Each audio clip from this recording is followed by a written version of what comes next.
Hello, my beautiful gemstones. Here you go, Bat Mom. You're not lied to. I wanted to wear my pretty glasses today, but I can't because the glare from my lights and computer, but I did want to show them to you guys. So aren't they really cute? I love them. I don't know how people that wear glasses that like have to wear them and don't get the reflection of the screen. But if I could figure out how to do that, I'll be super excited because I love wearing my glasses. I have like 40 pairs and I can't ever wear any of them. Okay. I don't want to take them off. All right. So, yeah. Yeah. And I am on Gemma time as well. I actually like it better with the glasses. I got stuck watching, I was watching this thing with Tyler. I keep going to say Tyler Perry, but I mean Tyler Henry, where he did a reading for Steve-O while Dr. Drew like analyzed his brain waves, and it was crazy. Obviously I found that very interesting, like what is going on when he's channeling and receiving all this information. Wow, total, oh my gosh, it was amazing. So anyway, what is up, my beautiful gemstones? Welcome to Friday night's live intuitive oracle. It is so great to see all you guys.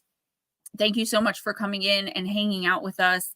As always, yes, I've been trying to start right like at 7. It just gives us an extra few minutes to get settled, and also we leave 15-20 minutes earlier. I normally forget to eat before the stream starts, which I totally did this time. So I usually by the end of it I am so drained.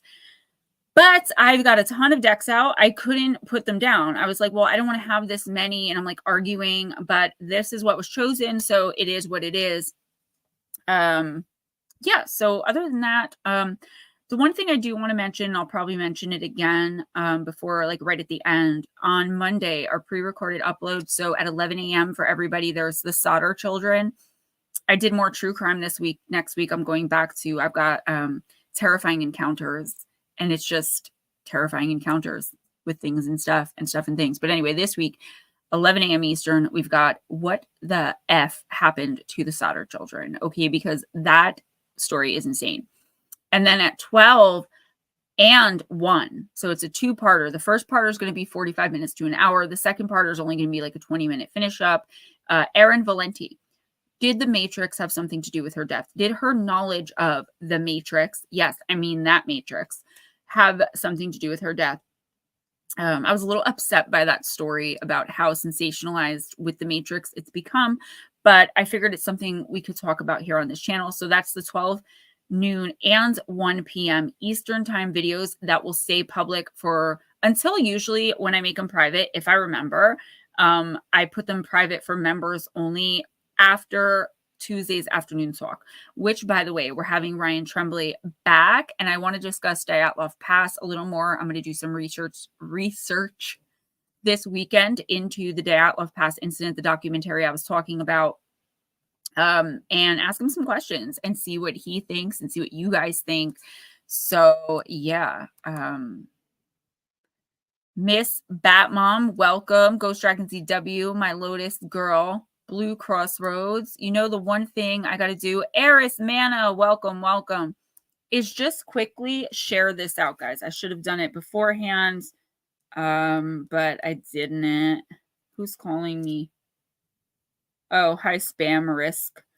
Okay, let me do this real quick. I'm sorry. I'll bring in the Ghost Dragons to entertain y'all while I'm doing this, and then we'll just get started. How am I supposed to do that? Sing and dance? I don't sing and dance. So what's up, everybody? Hello, folks. I'll say my hellos as I call names and throw in promos and all that fun stuff. There. My dear, I hope you are well. We haven't talked for a while. We should talk.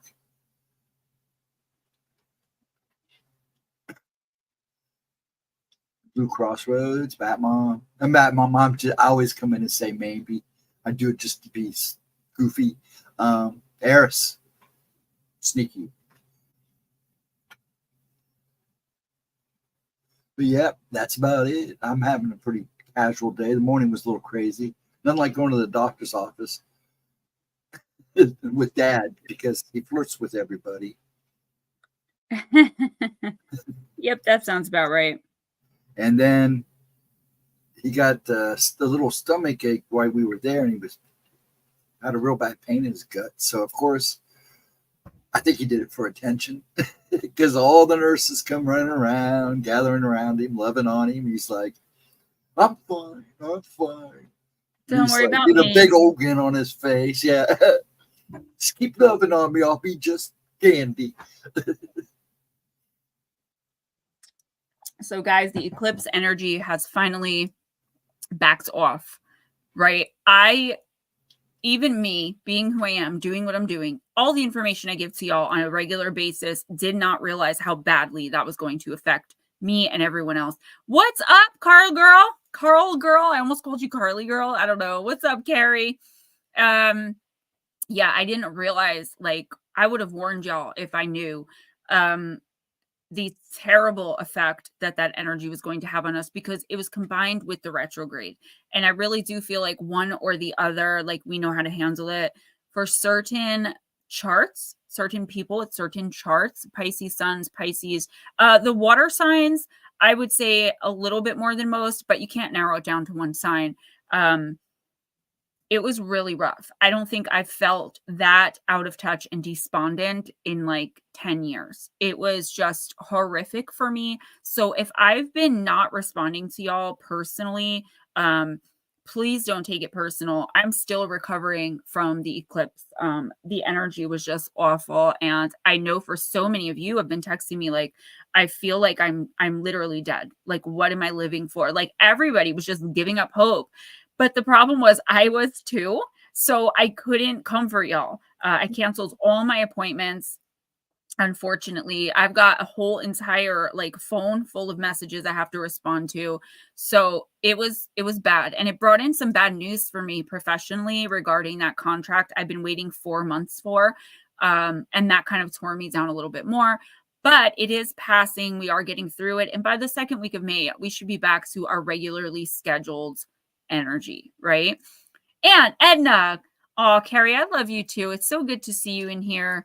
You know what? Let's just get started and we can chit chat on the way. I did put a post on TikTok for anyone new over there who wanted to come in that we were doing this tonight. So maybe we'll get some new people. I've also gained almost 400 subscribers in the last 28 days. So maybe some of them would like to come in.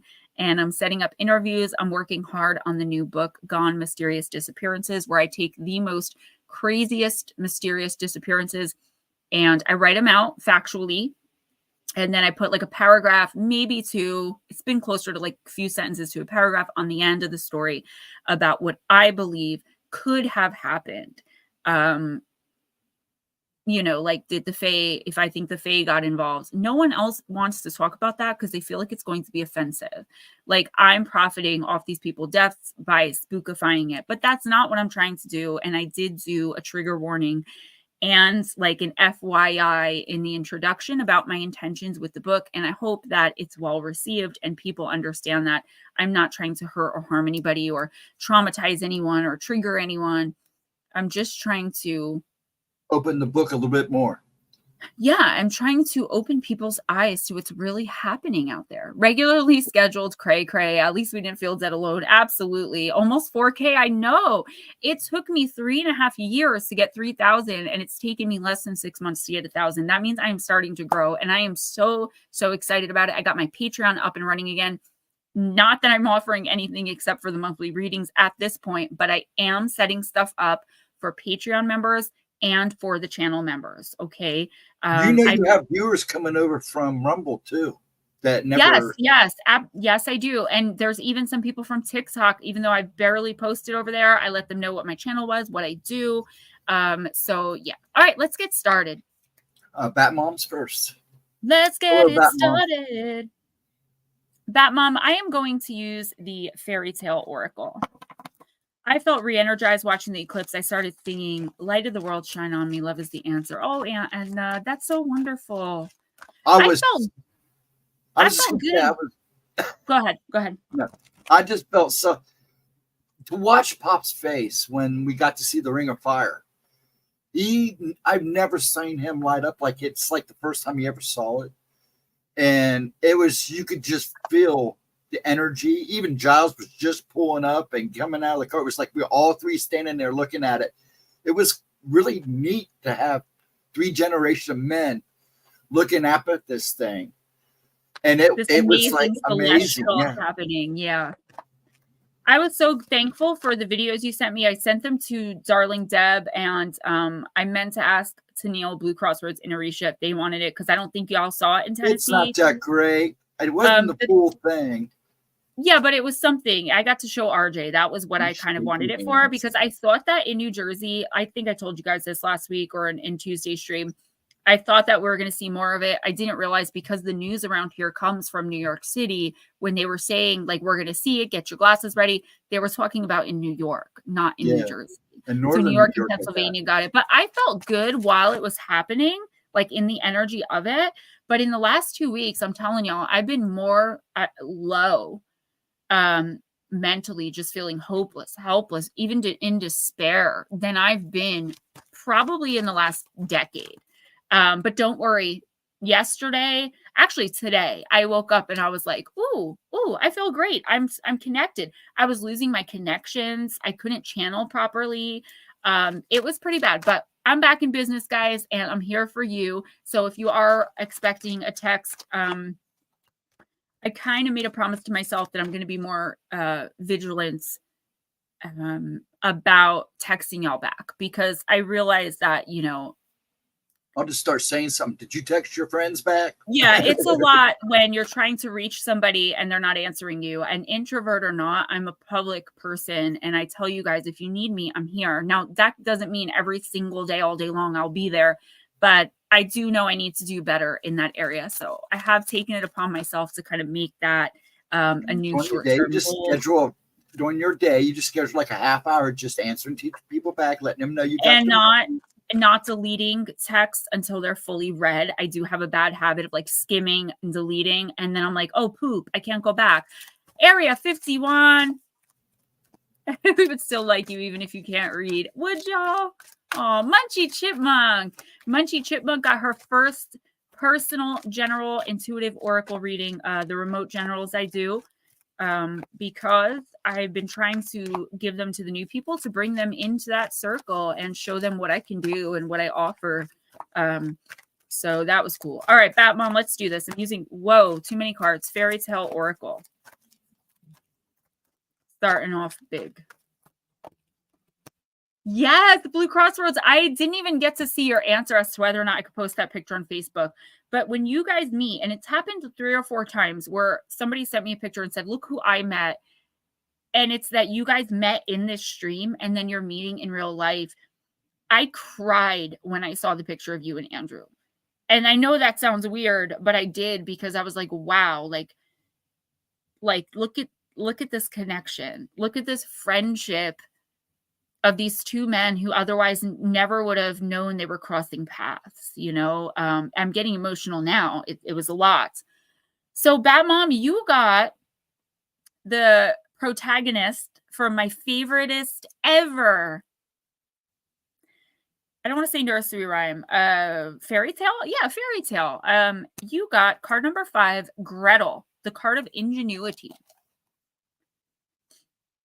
It is kind of like a full circle. Oh, yeah, no, Blue Crossroads. I would have been so mad.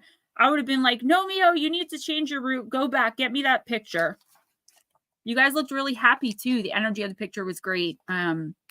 It was exciting for me. It is, because I want to do such bigger things than what I'm doing now, even though I'm happy and blessed in the moment,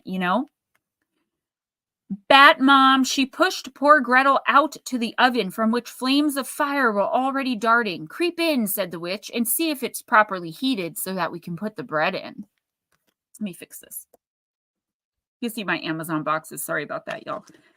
And once Gretel was inside, she intended to shut the oven and let her bake in it, and then she would eat her too.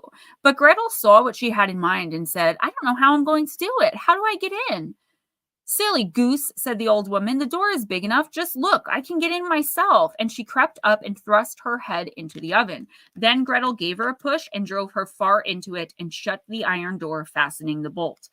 Oh, then she began to howl quite horribly. Oh, no. Without the fear or the occasion that caused it, there would be no need for valor. There would be no occasion for Hansel to practice the loving solicitude for his sister that brought about his words of comfort and his shrewd plan to come safely back home. The same can be said for Gretel at the story's end. With Hansel locked away, she had no one to rely on but herself. The fear she felt for herself and Hansel led to her courage. Her courage led her to cleverly avert disaster and save herself and her brother. Both children reacted rightly to their fear. There's nothing good about fear and fear alone, but the experience of fear in its raw and hideous reality can lead to valor, dignity, and ingenious ideas in less than a moment. This card teaches that young women face many dangers, and this may be the case in your life, or you may have experienced danger earlier within your own life. There's more than a good ending to your personal story, though, and the betrayal by adults within your young life has not lessened the love that your peers and your adopted families have shown for you. You have shown again and again that when pressure comes, Batmom, you will not let fear take you down. You rise to the occasion and you overwhelm all adversaries. You have faced that which frightens all of us, and you have come through it. You have also been tremendously let down by the quote-unquote grown-ups in your life. They failed in their duty, and it is so important that you realize that it never was, never will be your fault that they failed you so deeply. I resonate with this. And now it's your turn to help younger people, particularly young ones who have suffered at the hands of their own parents. Tell your story and know that you are an inspiration. You're able to inspire, excite, and guide younger people to create for themselves safe, loving spaces, relationships, and families. Your strategies and abilities must be passed on, even if it's in the most simplest of ways. Contact with younger people will not only be good for you, but good for those young ones who can learn from you. So this isn't just about, hey, Deb girl, this isn't just about like connecting with younger people, but we'll talk about that at the end. This is mainly talking about you showing courage under difficult circumstances. You know, you're the true defender of your friends and your family, Batmom. You are the one, whether they realize it or not, or whether you realize it or not, that they look to. When things are going crazy, it's like, where's Batmom? She'll know what to do, you know? And I think that sometimes that can be overwhelming. I kind of know what that feels like. In my family, people know that I'm very dependable. I'm also working on this, but I'm a huge people pleaser. So they know that they can ask me for something and I will come through. I will do it to the best of my ability. I'll find a way. And that's what this card is talking about. Also, I'm seeing like people love helping you. You've done so much for so many. I feel like you could be getting in the next week or two very overwhelmed with being the one that everyone turns to for everything. Because at the end of the day, we talk about this all the time. Who's filling your cup? What's up, Latro? Hey. I feel like you're finally understanding the areas in your life, the relationships where there's not much, if any, reciprocity. But now it's like, what are you going to do about that? Right? Batmom, stop going out of your way for people who won't lift a finger for you. Stop going out of your way for people who don't say thank you. And, you know, people criticize me for saying that. They're like, well, you can't do things just for the thank you. No, you shouldn't ever do anything just to hear, you know, the words thank you. But at the end of the day, how many times are you going to do something amazing for someone or help someone or bail someone out and they never say thank you? They never acknowledge it. I'm sorry, but my humanity doesn't allow me to keep letting that slide. Batmom, you have some decisions to make, okay? If in the next week or two or the next month or two, you get an opportunity to work with kids, talk with kids, pass your wisdom down in some way, it could even be your own grandkids or their friends or something. I don't know how old your grandkids are or anything like that, but I do see this connection to a younger generation below your children. So children would be left side mom, children here, and it's showing me lower than there. So it's got to be younger than your kids. Okay. Also, it's okay to say no, that you don't want to do something, you can't do something.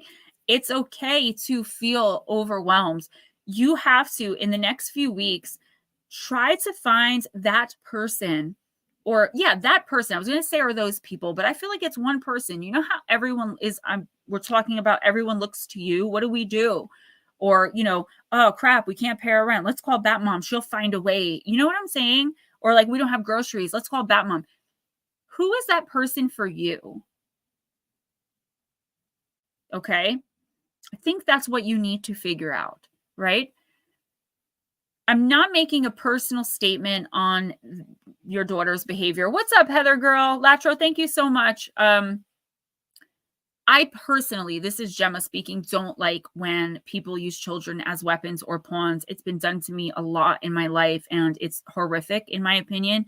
I feel like with everything else, you'll find a way. Do you know what I'm saying?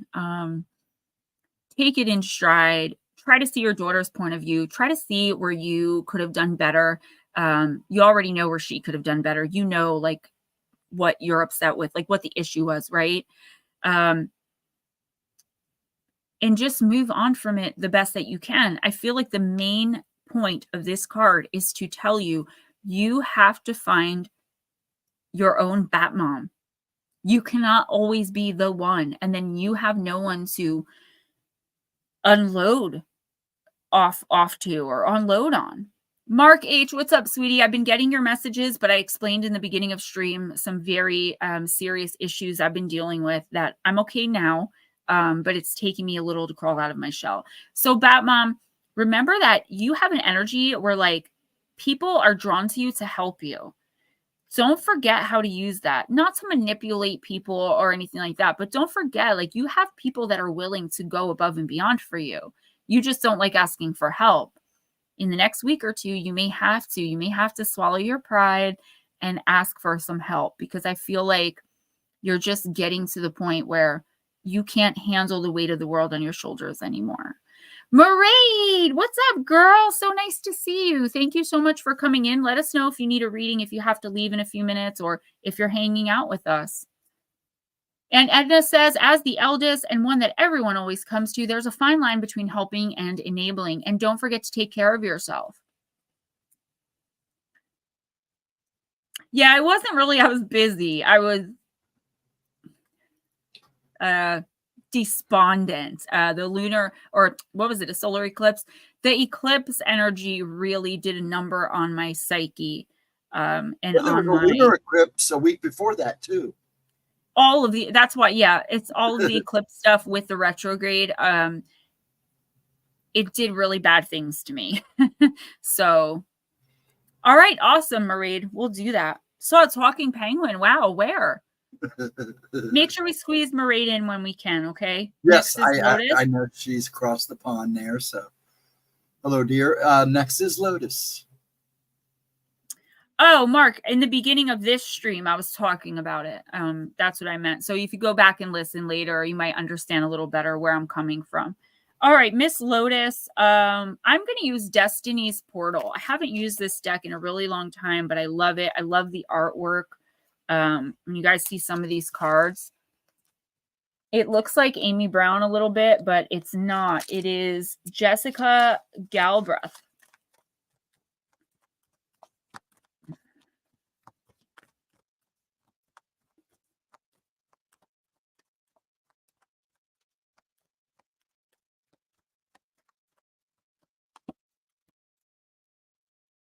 It's so funny because as I found the cards out, this card stuck out to me. Hey, Roger.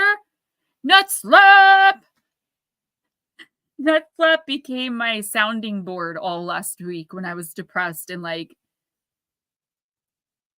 being weird. I was like, I'll harass Nutslap with everything that's going on. You were amazing. You're such a great friend, and I cherish you, all of you guys. I know it's not easy to try and like talk positivity into someone that just like everything you say, they've got something negative to go back to. I haven't been like that in years. This week, I was like that. Like there was nothing you were saying that was going to cheer me up. But Nutslap did a really great job, and Ghost Dragons always, Miss Deb girl. All right, I have to say this, Lotus. I'm sorry. I know you're probably really tired, but I have to say this. So I really broke down a couple days ago. It was the worst out of the whole week that I was dealing with this energy. It's so emotional. I broke down, and I'm, kind of just like, like, what am I going to do? And my phone rings and I'm like, who is calling me? People know not to call me. And I look and it's Deb. And I'm like, oh crap, maybe there's something wrong. Let me call her right back. I call her back. She's like, what's going on? She's like, I feel something.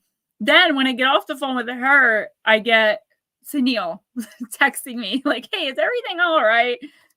It was great because it's this connection that we all have. We are all connected. Yeah, Heather, it's the eclipse energy. A couple more days and we should be good. I mean, as good as Mercury retrograde can be, but it should get a lot better. Okay. Area 51, I love vampires. I talk about them all the time on the channel. I'm constantly covering real encounters with them. And I tell you guys all the time, I'm searching for the real vampire, the real legend. And actually in next week's video, not this Monday, but the Monday after, the terrifying encounters video I was talking about, the first one is a real vampire encounter in the woods that I wholeheartedly believe in. Heather, just give it a few more days. It feels like the world's ending. Nothing's getting better. Nothing's ever going to. And usually we don't get affected like that. It was just really dark energy. But please do your best to keep it in the back of your head. Like, it's only a couple more days. This will pass, you know? All right, Miss Lotus Girl, Autumn Splendor. Darling Deb, the receipt picture I sent you said that you should have gotten your box today. So let me know about that. If you didn't, it should definitely be there. Actually, Mairead is someone that's been with me since the very, very beginning. But where she lives, she's like 5 hours ahead of us. So she had to stop coming in because like it's super late over there. Mairead is an original gemstone girl. But it's funny she mentioned it. Darling Deb pays attention. I love it.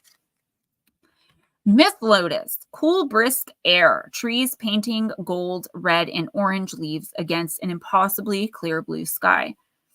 Red, sweet apples bursting with life and flavor. Dark green zucchinis, shiny red tomatoes, and bright orange pumpkins everywhere. What could be a better representation of accomplishment than nature at harvest time? After months of nurturing, growing, and tending, it's time to reap the harvest. At this time, nature bedecks herself in, some say, her most gorgeous array, as if in celebration of her own accomplishments. So it is with us, isn't it? After working hard, planning every detail, making corrections and adjustments, redoing, assessing, and tweaking. What's up, Jarvis?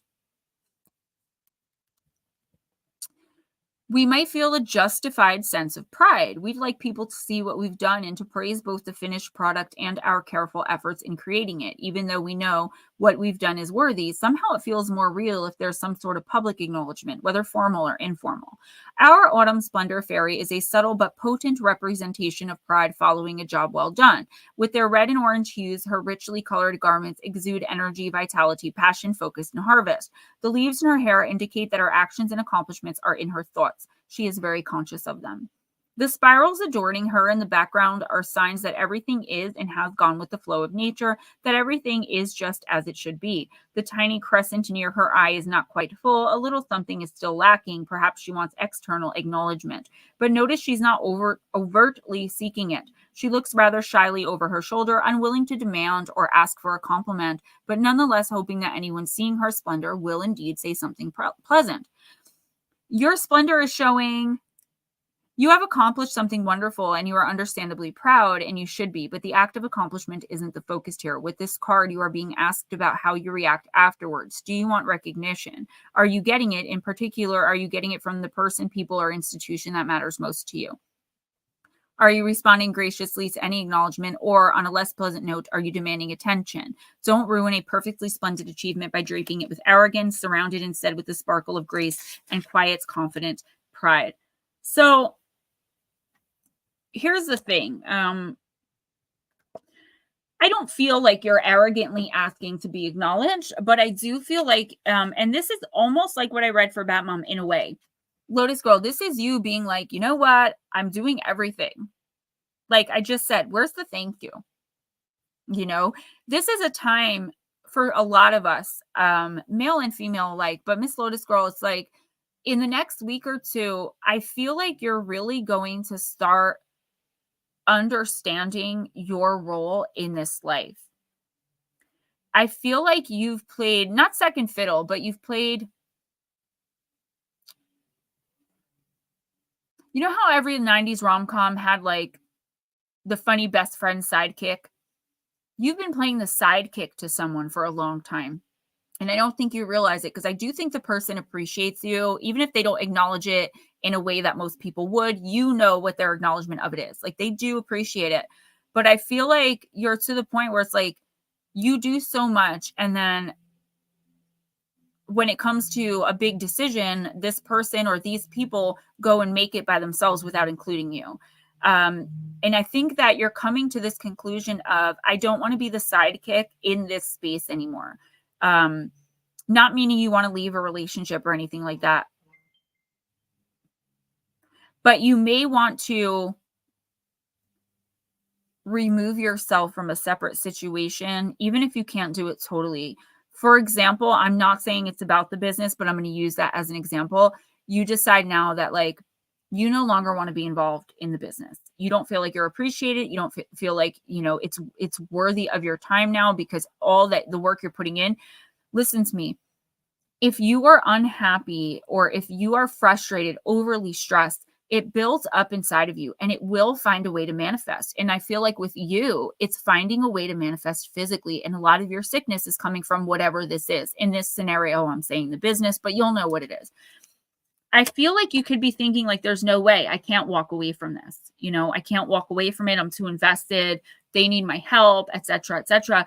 But I feel like in the next 2 weeks, something is really going to occur to you that you're going to realize that you have no choice but to at least play a lesser role in some situation in your life so that you can move on to doing what makes you happy. When are you going to get to accomplishing your goals that you have? When you're always playing Miss Fix-It to someone else and their goals and trying to keep their stuff up and running and moving. And I feel like a lot of your physical sickness, of course, I'm not a medical doctor. I'm not saying physical illness doesn't exist, but I feel like a lot of what you're going through physically has to do with you are not on your chart. Like, you're not on the path to your chart right now. You are helping someone else with their chart tasks, with their contract, which you may or may not be contracted to do. But I'm telling you, in the next 2 weeks, you're being pulled out of that for sure. Even if it's only mentally and you don't act on it, from here on out, it's going to nag you. Your energy has come to that place. Your soul is ready for more and to branch out on your own. Never be a second choice or a backup plan. Amen, girl. Okay, next is married. Then blue crossroads. Miss Marade, I'm going to use Black Moon Lilith. Avocados.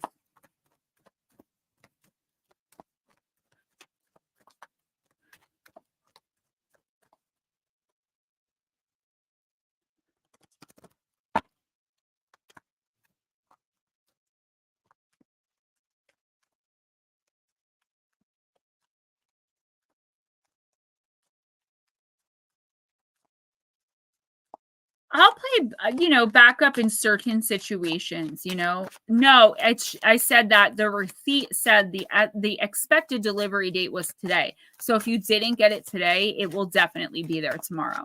Because that I saw. I sent you a copy of it. Oh, no, because I wasn't trying to give you the tracking number. I was trying to give you that it said the estimated delivery date was today. If you need the tracking number, I still have it. I can send it to you. All right, Miss Marade, you got Cibation, Purify, Cleanse, and Release, card number 39. I haven't pulled this one yet. 39. Yeah, she's like, I'll breathe then. I know, right? When you think of packages, you like, it's lost. Marade, like a beautiful freshwater stream feeding into the depths of a river, you are continuing to empower the gold of your sun as you move toward obtaining the Philosopher's Stone, or as we call it here in America, the Sorcerer's Stone. Without this natural process, the large bodies of water on Earth would completely dry up. When the Cibation card appears in an oracle reading, your inner transformation requires clean fuel to stay embodied in your light. Just when you feel you've moved on, difficult or painful memories of the past can appear during this part of the process. Now is the time to sit with these emotions and allow them to be released from your consciousness. Taking time to practice self-care, physically crying, and displaying your anger are all powerful ways to work through this phase. While emotional displays can be frightening at times, this is what is needed to stay on your path toward ascension. I feel like there's a time and place for everything, right? 15th century alchemist St. George Ripley stated that cibation is called at feeding of our dry matter with milk and meat. In other words, cibation is the process of continuously feeding your alchemical vessel with pure material in order to continue embodying your light, filling your cup, like I talk about every week. Alchemy gets practical during this stage. This is where new habits, thought processes, and ways of being are implemented into your life. This is done by feeling negative emotions from past challenges and alchemizing them through release. Mind over matter is key. Maraid cibation phase shadow work. Processing difficult memories is a powerful form of shadow work. This phase also can be completed with the help of tools like talk therapy, energetic healing work like Reiki, pranic healing, meditation, or breath work. Feed your newly formed soul with restorative healing. Reflect and release the pain and shadows from the past. Yeah, I do feel like as you move forward on this amazing path of your destiny, like you've come through so much, I feel like you're shining so much brighter. I see it just in your photos on Facebook. There's this beautiful energy about you. There's nothing darkening it. There, obviously, we all have stressors and we all have things that are upsetting us, but I feel like for the most part, you're just like about moving forward now, no dwelling on the past. The thing is, for the next 2 weeks, it's not about dwelling, it's about releasing. So if something is nagging you that someone did to you or that you did to someone in the past, this is about, closing your eyes and, this is the way I do it. So I'll see it written in the air. Like, I'm just going to make something up. That time I stole $10 from my dad. I've never stolen from my parents, but and I'll close my eyes and I'll see it written like on a chalkboard. I'll breathe in through my nose. The words come in. The light touches them. Out in black smoke. They're gone.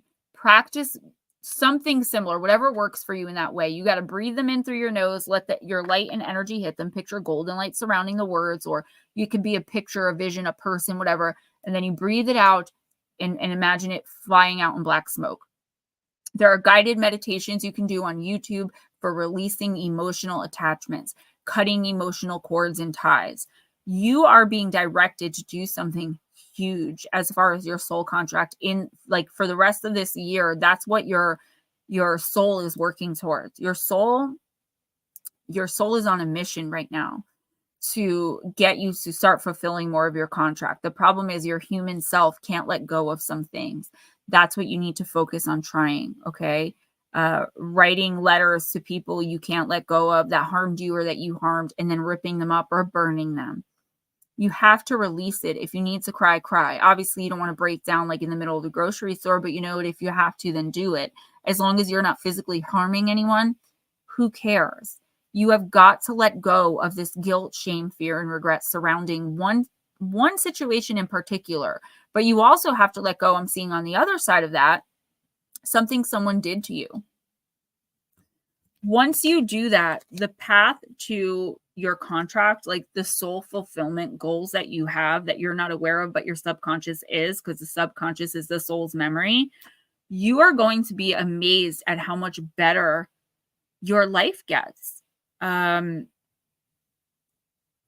at how much more you accomplish, because you don't have this stuff hanging on you. John P. Adventures, hug right back. Maraid says, thank you so much. I really appreciate that. I've just done talking therapies and I've learned grounding techniques, and I'm all about moving forward and getting myself back again. You're doing great. Like I said, I see it all over your energy. I see it just from the pictures. Don't let anyone or anything take you off this path. This is where you are meant to be right now. It's like you're coming out of the dark night of the soul into the awakening. Enjoy this process while it lasts before the next dark night of the soul. They come and go. Prolong it as much as you can by vibrating as high as possible. John, our Area 51, I did not get to see what your response was about the talking penguin.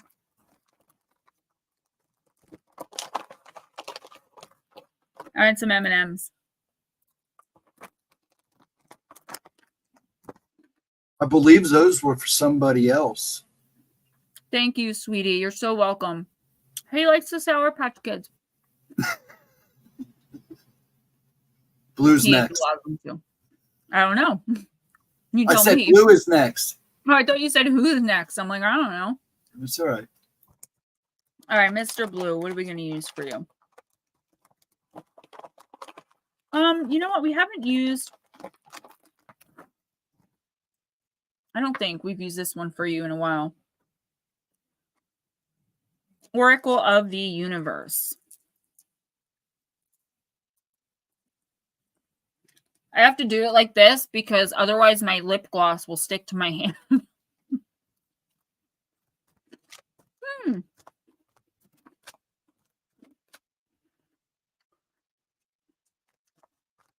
Juan, that sounds awesome. John P. Adventures, you're lucky. It's been pouring rain in New Jersey. I swear we've got more pouring rain and floods and all that in the last year than I've ever seen before in my 41 years of existing in this state. It's warm out though. It's like 70 degrees, but it's pouring rain. And it's like all the time. I've never seen so much rain. I'm sorry, guys. I can't turn my phone off. I do have it on Do Not Disturb. Most people know I'm streaming. Don't be sorry, Daddy. I love you. I'll talk to you tomorrow. Now you got my phone pinging while I'm live streaming so everyone can hear me talk to you. But I love you. You're fine. I'll call you in the morning with the baby. My dad.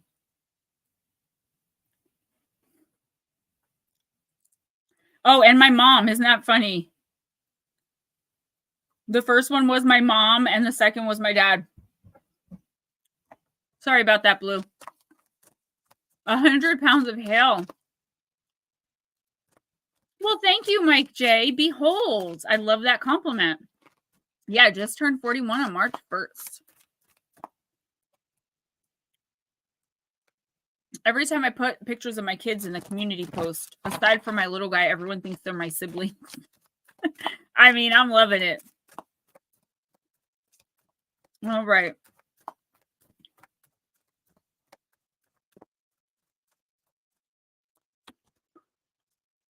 Constellation Pegasus, the card of freedom. Thank you. You guys are so sweet. Card number 22.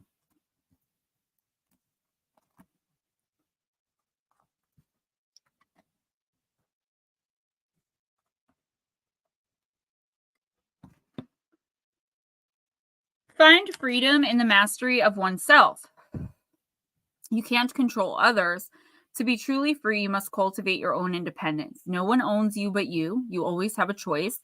Look to your values in order to make a good decision. There's a saying in Arabic that translates roughly as if you ride a horse, you fly without wings. There is, for those of us who love horses, nothing like the feeling of the powerful freedom of moving with a horse. The whole sensory overload of speed, sound, smell, the wind in your hair, and being connected with another animal so closely that is primal in the way it gives awe, pleasure, and a sense of freedom. Pegasus was the immortal horse of Mythos who actually did have wings. Pegasus was born from the neck of the dying Medusa. Beautiful and powerful, yet free and wild, Pegasus remained riderless for a really long time. Bellerophon, the hero of Corinth, tamed Pegasus patiently by waiting for the horse to come and drink, then securing him with a magical golden bridle. Both became famous for battling the Chimera. Sadly, the hero became full of hubris and tried to fly Pegasus to the gods' abode on Olympus. Pegasus resisted this and tried to kick Bellerophon off of his back. Zeus saw what was going on and sent down a thunderbolt to Bellerophon, and he was knocked off Pegasus's back and plunged to the earth. Pegasus was taken by Zeus to heaven with him as his thunderbolt bearer. Eventually, Pegasus was raised to the night sky for his service. Pegasus is a distinctive constellation with its square of Pegasus formed by a number of its stars, those being Markab, Sheit, Algenib, and Alpha Andromeda. The brightest star is the orange supergiant Epsilon Pegasi, known as Enif, which is situated on the horse's muzzle. It also contains star systems with exoplanets and is part of the Perseus group of constellations. Words of power. I am free. I always have a choice. Carrie, if you're here, let us know, hon. Okay. So you know, obviously, that you are free to make your own decisions. You're a grown adult. I just feel like in the next week or two, and I think this has been going on for a while, you are being more careful about who you consider while making those decisions. Like so many of us, again, are people pleasers. So many of us, we get impatient because we see what it is that we want. And like we see ourselves having it. We're trying to manifest. And like we don't want to wait anymore. You know, we're not on an eternal timeline.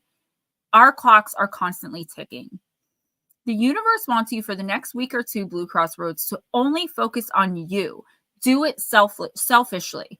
Seriously, this is your permission to be selfish. I keep saying selfless because I'm so used to it. Selfishly. This is your chance. You're being given permission to be selfish for the next week or two. In making any and all decisions, you ask, what will suit Blue Crossroads best? Don't take advice from others. Like you can listen to it, obviously, but the universe needs you to learn and to understand. Hey, Michigan UFO. The universe needs you to learn and understand that you have to put you first. You know, right now, you're not in a romantic relationship where you pledged yourself to look after and care for someone else. And it's okay to be you're the guy, you take care of and protect the people around you, the people you love. But in the next week or two, it's really important for your journey that you make decisions that suit you. Don't consider like, oh, if I buy this house, what happens if I end up, with a girlfriend that doesn't like the ocean? You know what I mean? It's okay to like consider these things. But at the end of the day, when making those final decisions, from what you're going to eat for dinner to where you're going to move to whatever the case may be, from the smallest to the biggest decisions, be selfish. Choose you. Because if you choose you, the universe is going to have the people and places and things that are attracted to the decisions you made, that are going to be okay with, that are going to conspire with and connect with the decisions you made. And anyone and anything that isn't going to connect with that will not be attracted. I hope that makes sense. Area 51, you on fire. Who's next? Next is Anna. Yeah, and let's do Wild Woman.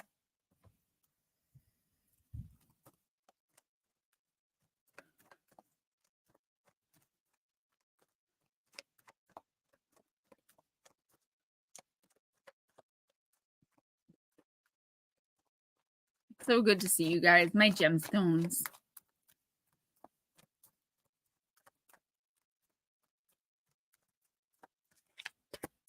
The Morrigan. Oh, I love her. The card of sovereignty.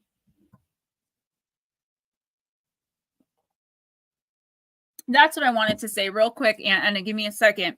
Wayne and Michelle. Wayne, I saw your post I'm sure you saw my comment.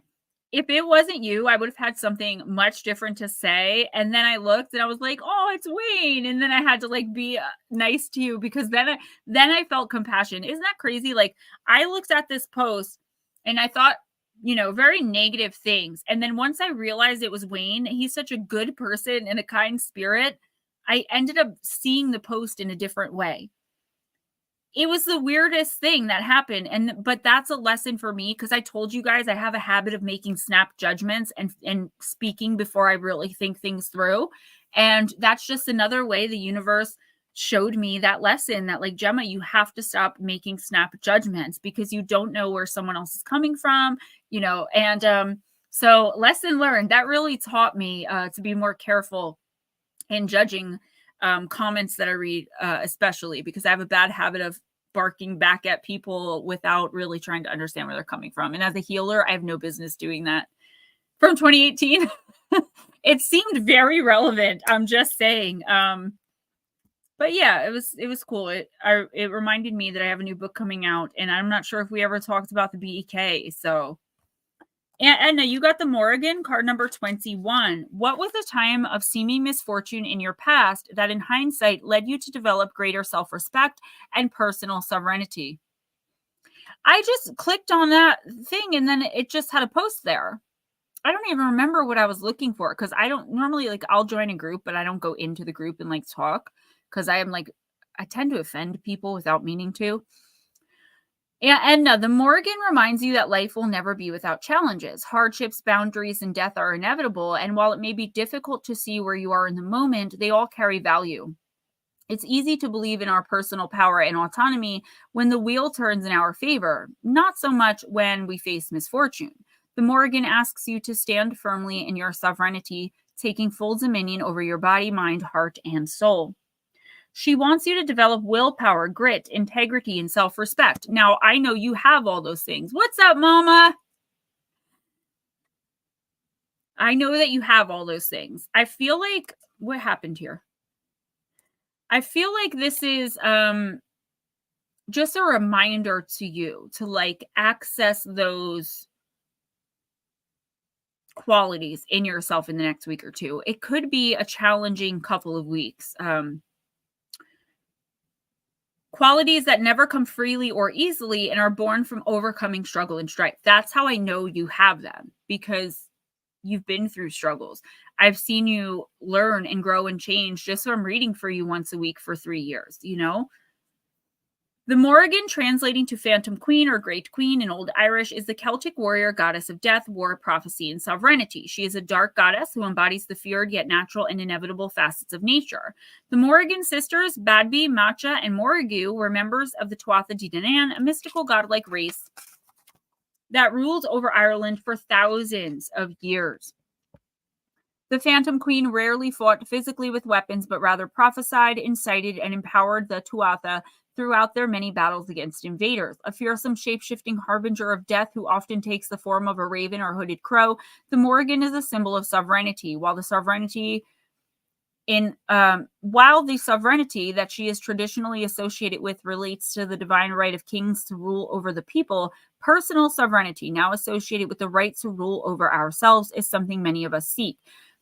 Though the meaning of the word has changed over time, the Morrigan still incites us to battle our inner demons, oppression, and anything that threatens our own personal sovereignty. This is you, emotionally speaking, cleaning house again. Yeah. And then I feel like you have to do this more often than probably anyone that I know. Mom, it's so good to see you. Thanks for popping in. I'm glad you texted me. But I feel like that's for a reason, because when you do this, when you cut people off, when you stand your ground finally, and when you say enough is enough, I feel like it shocks people, because the people around you that know you don't see you as strong as you are, right? Like, we in this stream probably know your energy better than a lot of the people around you, and they don't expect you to stand your ground. And if they do, that's probably because they got to know you well, or you stood your ground with them. I feel like, just like with someone else I was reading for, I'm seeing like there could be some little feeling bad for someone. Like, and I feel like someone is purposefully, and we've talked about this before too, right around Thanksgiving time when you're about to see some of your family, this person's like, ooh, Aunt Edna, she's the one. She'll feel bad for me and do this. I don't like that kind of energy, that manipulative, regardless of where it comes from. And I feel like in the next week or two, this is, with all the readings being connected, this is saying like, stand your ground, put yourself first. It's going to be very hard, whatever this is that's coming in, or whoever this is. It's something you're very deeply and personally connected with. And it's going to be really hard to stand your ground here. But if you can do that, you're passing the universe's test, okay? And you are going to see drastic changes in the way you feel and the way people perceive you. It's like you're raising your energetic vibration of the way that you're perceived. I don't really know how else to explain it. You're just going to have to see it happen when you wake up one morning after standing your ground and finally putting someone in their place and letting them know you're not the one. You're going to wake up feeling so much less heavy, so much lighter. Mom, it was funny because normally people don't text me during stream. And I look at it and I see one from my dad and then one from you. And I'm like, hey, you should be in here. My Aunt Teresa, hello. She said, stop playing with your hair. It's getting ratty. Everyone, this is my Aunt Teresa. We love her. She's the Aunt Edna of our family. She is the one that everyone goes to, hosts all the holidays, cooks tons and tons of delicious food, and takes care of everyone. Been here for 2 weeks with a preemie baby. I helped raise her. Spot on, Gemma. The reason why my hair is so big, I hold everyone's secrets. Aunt Teresa, let me know if you want a reading. Ashley, welcome. And anyone else that I missed? Who's next? Area 51. All right, Juan. Yes, sir.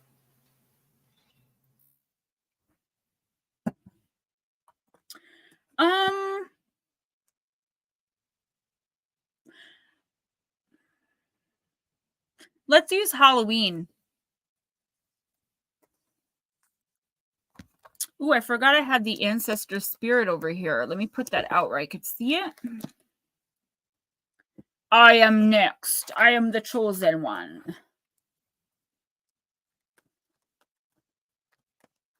Afraid of what it might say. Well, Aunt Teresa, if you ever want one private, obviously just ask. I got you, girl.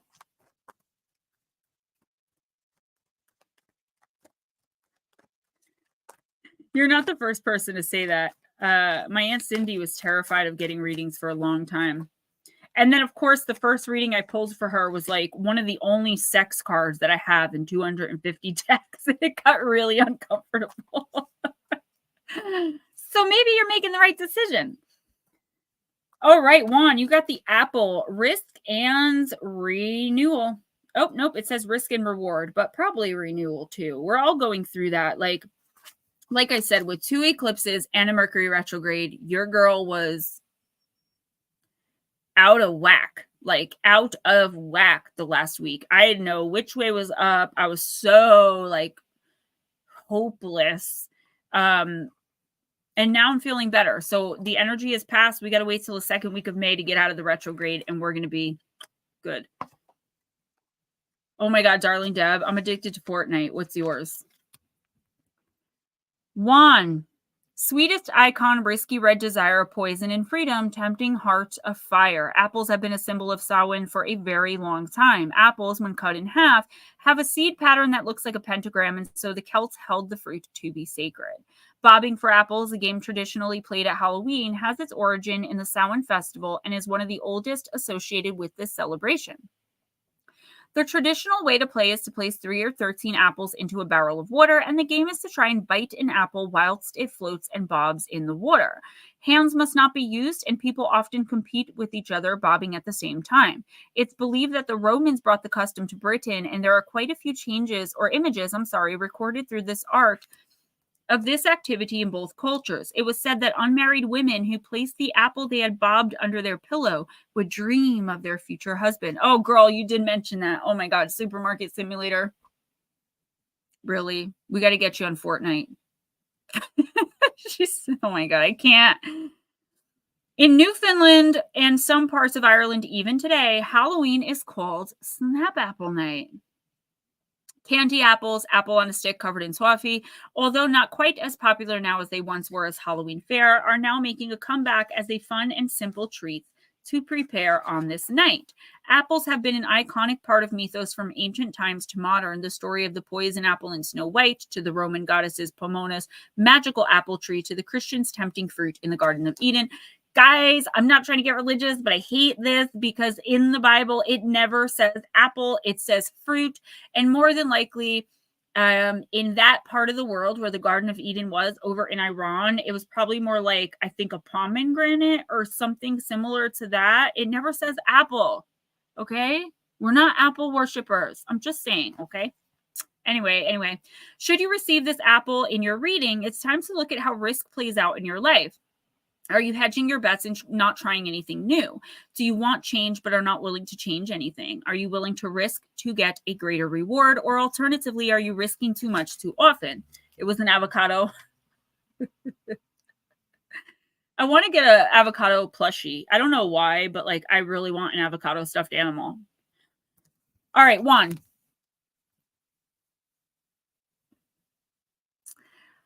I feel like you're getting an opportunity, or you may have gotten it already in the next week or two. It could go a little bit more over into the month because we have the retrograde. So thinking by the end of May, where it's like you're going to have to risk a lot. Now, if this risk involves money or investment, I would say no, especially if it seems too good to be true. If the price of a house seems too good to be true, say it with me, it's haunted, right? We don't want haunted opportunities. What I do see, though, if it doesn't involve money, it's something that you really want or are looking for in your life. So I don't know if you're single or married, but let's, for example, say you're single. You hook up with somebody that you really, really like and are into on like social media somewhere. You're going to get the opportunity to meet them in person, but you are uncomfortable with that. And this is just an example I'm using to help you understand what I'm saying. I'm not saying this is it. So you get really excited about it, but then you're like, ooh, no, I don't want to do that. And then you miss out on this amazing opportunity to be with someone who could end up being one of your soulmates, who could end up being the one, because you do not want to get uncomfortable. This is the universe telling you, no matter where you think you are on this level, you need to get uncomfortable. You need to start taking chances, obviously not to your detriment. You need to start risking a little bit more of yourself, right? I feel like things could have happened in the past as far as the opportunity coming in. You may have had an opportunity like this before and it didn't work out. So you're not going to risk that again, but the universe is saying, please do, because this is something that has to do with your chart, your contract with the divine, with God, with the universe, whatever you call it, the creator, is you stepping outside of your comfort zone and really digging in. That's showing the universe a leap of faith, right? It's showing the universe like, okay, I really don't want to do this. I'm not comfortable with this, but this opportunity is amazing. So I trust you that you know what you're doing. And once you do that, you are golden. Then you are going to be able to manifest so much more because you're vibrating energy to the universe, right? Energy has to be transmuted. We hold the door for someone that's expending energy. They say thank you. They took that energy, transmuted into something, and gave it back. Sometimes people don't transmute it. They just take it. Then that's energy lost, right? It's energy we lost for the day that we have to somehow get back. This is you telling the universe, I'm ready. I'm ready for all of these amazing things I've been wanting and working towards and trying to manifest. And I'm not going to hold myself back anymore. I trust you that everything that happened already, all the hurt, the pain, the uncomfortability, the risks I took that didn't play out or work out, that cost me, were for lessons I absolutely needed to learn to get me right here where I'm supposed to be right now. And I'm going to take this risk and I'm going to trust you. Mairead, have an amazing night. Thank you so much for coming in. Mom, I was actually going to call you tomorrow with RJ while we have our day off because we miss you. We do. He drew grandma a picture in school. And just for my mom, if you're still listening, yeah, I saw. So my son's school did this little, 8-minute video for YouTube, and I'm not going to tell you guys what it is because it says the name of his school and stuff, but they did this video just showing the school. The principal was talking, the teachers were talking, and there's a part of the video is my son's kindergarten class. All the kids are facing the teacher, putting hands up, hands down. There's my son in an Adidas tracksuit, hair spiked up, looking directly at the camera. I wonder where that hamminess comes from. I'll send it to you. His dad said it. He's like, dude, you're looking right at the camera and smiling. Like, weren't you instructed not to look at the camera? And RJ's like, probably. Who's next? Okay. Let's get my mom in too, if she's still here. Well, I was going to say Munchie Chipmunk was next. But go ahead and do Mom because she didn't answer. And if she doesn't answer by the time you're done with her, we'll go ahead Mom and do or Munchie? If Munchie doesn't answer, Munchie after you're done with Mom, we'll go ahead and do Darling Deb. Perfect. Mom, I don't know if you know this, if you're still watching. Ashley, she's here. Can we go Okay, ahead and do Munchie, mom? I'm gonna do my mom's first, only because she leaves early. I hope that you're okay with that. You'll be next, though. Don't worry. I'm sorry. Go ahead. I was just gonna say, Mom, I don't know if you've met, but my daughter Ashley, my oldest, is in here. So I just wanted you to guys say hi to each other. Now we got Ghost Dragon's family coming in. It's a family affair, I'm telling you. I was actually hoping my Aunt Teresa came in because my mom's there with her. And I was like, maybe she'll bring in Aunt Teresa and she could like see what I actually do. Like, yes, this is my job. Hi. The amazing camera you got me to help me with this. I still have not figured out how to hook it up, but I still have it. And I'm working on it because I need a better editing system that I can only get from the computer with that camera. I cannot use this camera. No.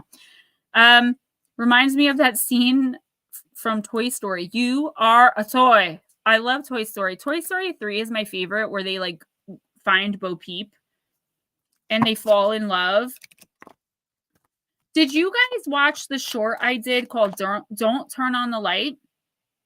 Because I sent it to my mom and she didn't respond, mother. And I've been leaving the comments on shorts. I haven't been getting trolled, so thank you, Munchie. All right, my mom might need a timestamp because I don't think she's still here. But anyway, I'm using Ancestor Spirit for her. Also, my mom doesn't really type that fast. She has a hard time keeping up with chat. So sometimes she is just here listening. Oh, there she is. Yeah. No, Mom, I'll send it to you again. It was supposed to be really creepy. It was me as a doll. And at the end, he's like, "Are you going to kill me?" And I'm like, "No, well, not yet. I don't want you to go to waste." But it was a very creepy short. I did find my niche. Thank you, Aunt Teresa. I feel like I really did. I found my crew. I found my police. Oh, I also found another really good writing job. Didn't start it yet, but I put a resume on a couple of sites. I have a resume now. Just saying. Thanks, ChatGPT. All right, mother.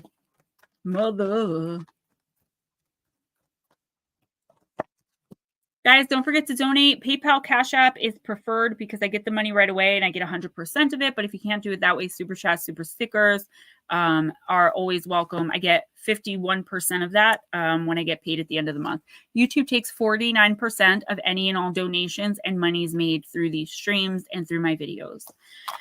Mom, you got have courage, strength, fearlessness, and warrior. I know, I'm a professional now. I told my mentor, I'm like, I can't write a resume. He's like, Gemma, do you understand what you've accomplished? He's like, what are you talking about? He's like, you have to stop doing that. He's like, you are a professional woman. He's like, you know what you're doing. You know, like he has to pump me up at least once a week, or I'm like complaining to him.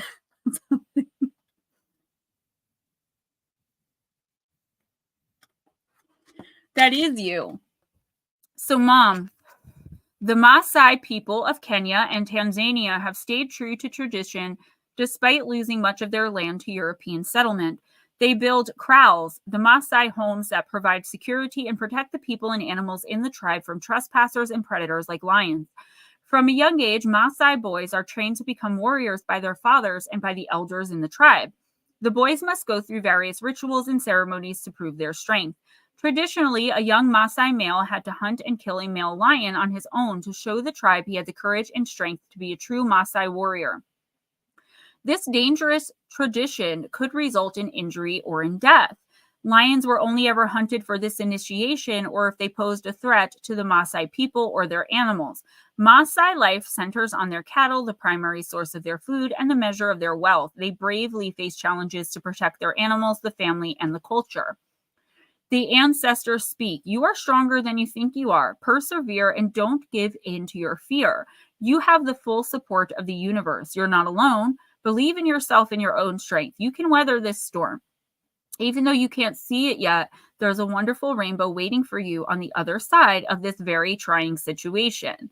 Right now, the most important thing you can do is trust in yourself and trust in the universe. Dig deep within your soul. Keep focused on what is needed to move through or fix a challenge.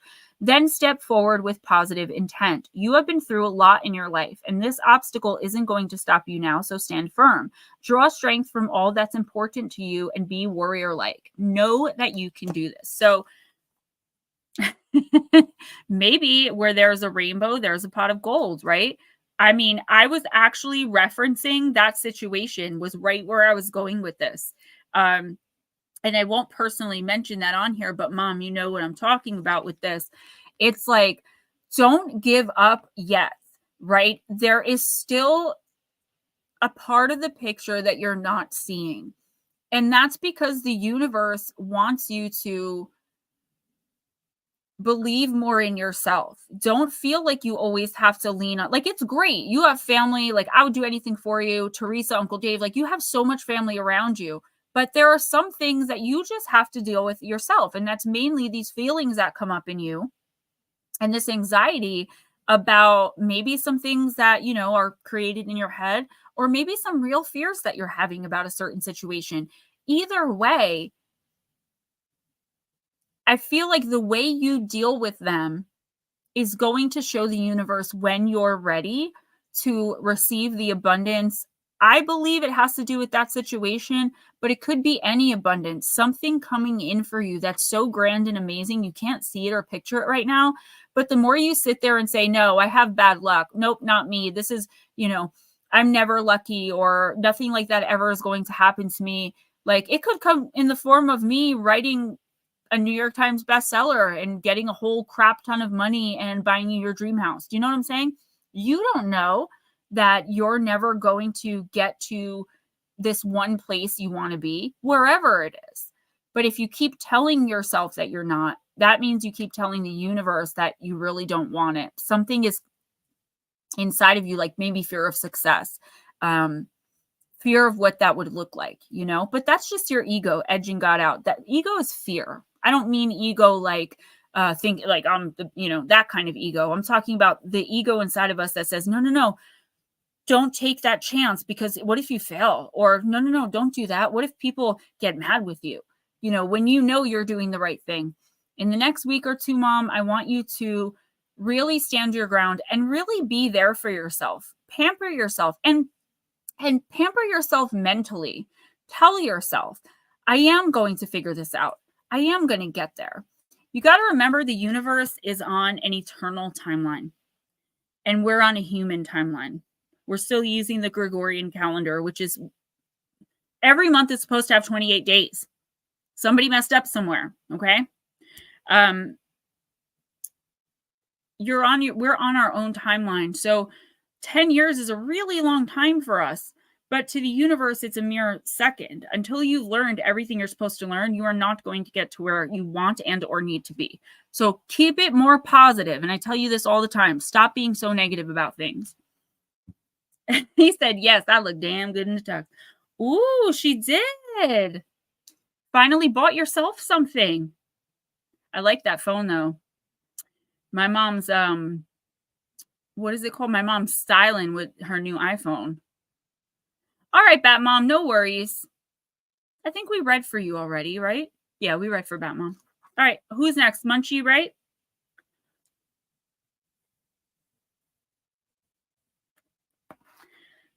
Munchie, I'm going to use deep, dark, and dangerous.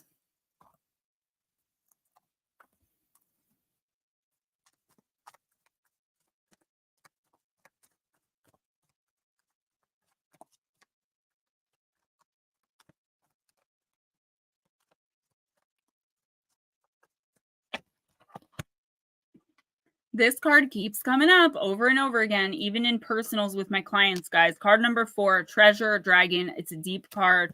Let's see. It's come up so much in the last month that I should probably know it by heart. Munchie, know what you treasure. Change is natural. Holding on to what is impossible in the long term. Protect what is important to you. Set proper boundaries and trouble may avoid you. Be strategic, think ahead, be brave. You can actually triumph if you try. Perhaps one of the most well-known creatures of the darkness across many world cultures is the dragon. From ancient Sumeria, Japan, China, Korea, right across to Egypt and the Middle East, across Europe, through the Bible, and even Sufi poetry, all have dragon lore. While they may be described differently depending on where you're from, dragons almost always have a serpentine form, are large, tailed, scaly, and often live hidden in places like caves, deep inside of pools, or inside mountains.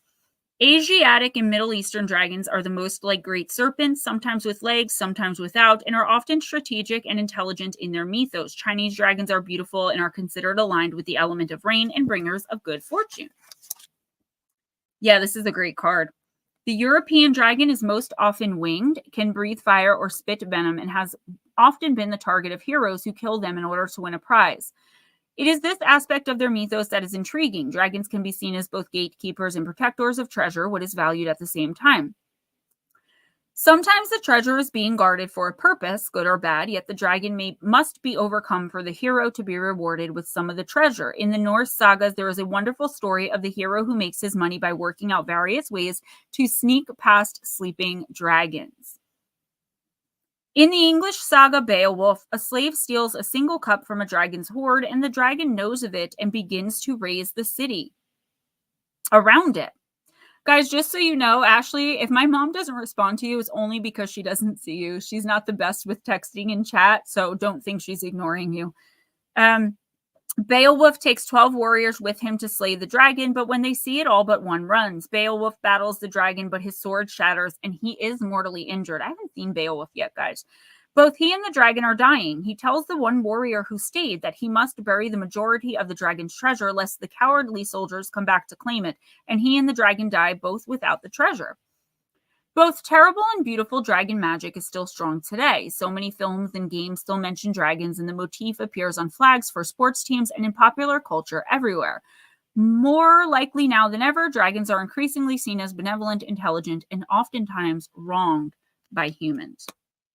So your plant companion, Miss Munchie, is the orchid, and your crystal companion is emerald, but sometimes it's typically gold. So emerald and or gold, if you want to work with those energies in the next 2 weeks, they're not hard to find at all, especially gold, obviously.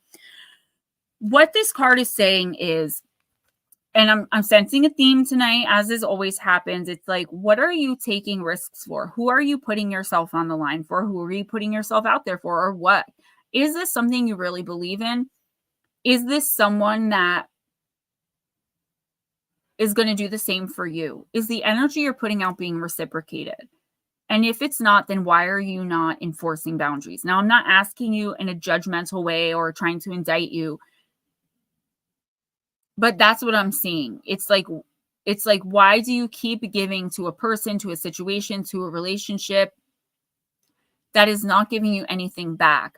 If you're holding on to thinking something's going to change, it's not. It's just not.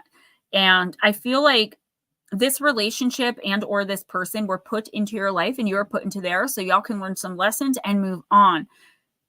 Stop giving your energy, your effort, your love, your all to people, places, and things that aren't worthy of you, that never give back, or that don't reciprocate in kind.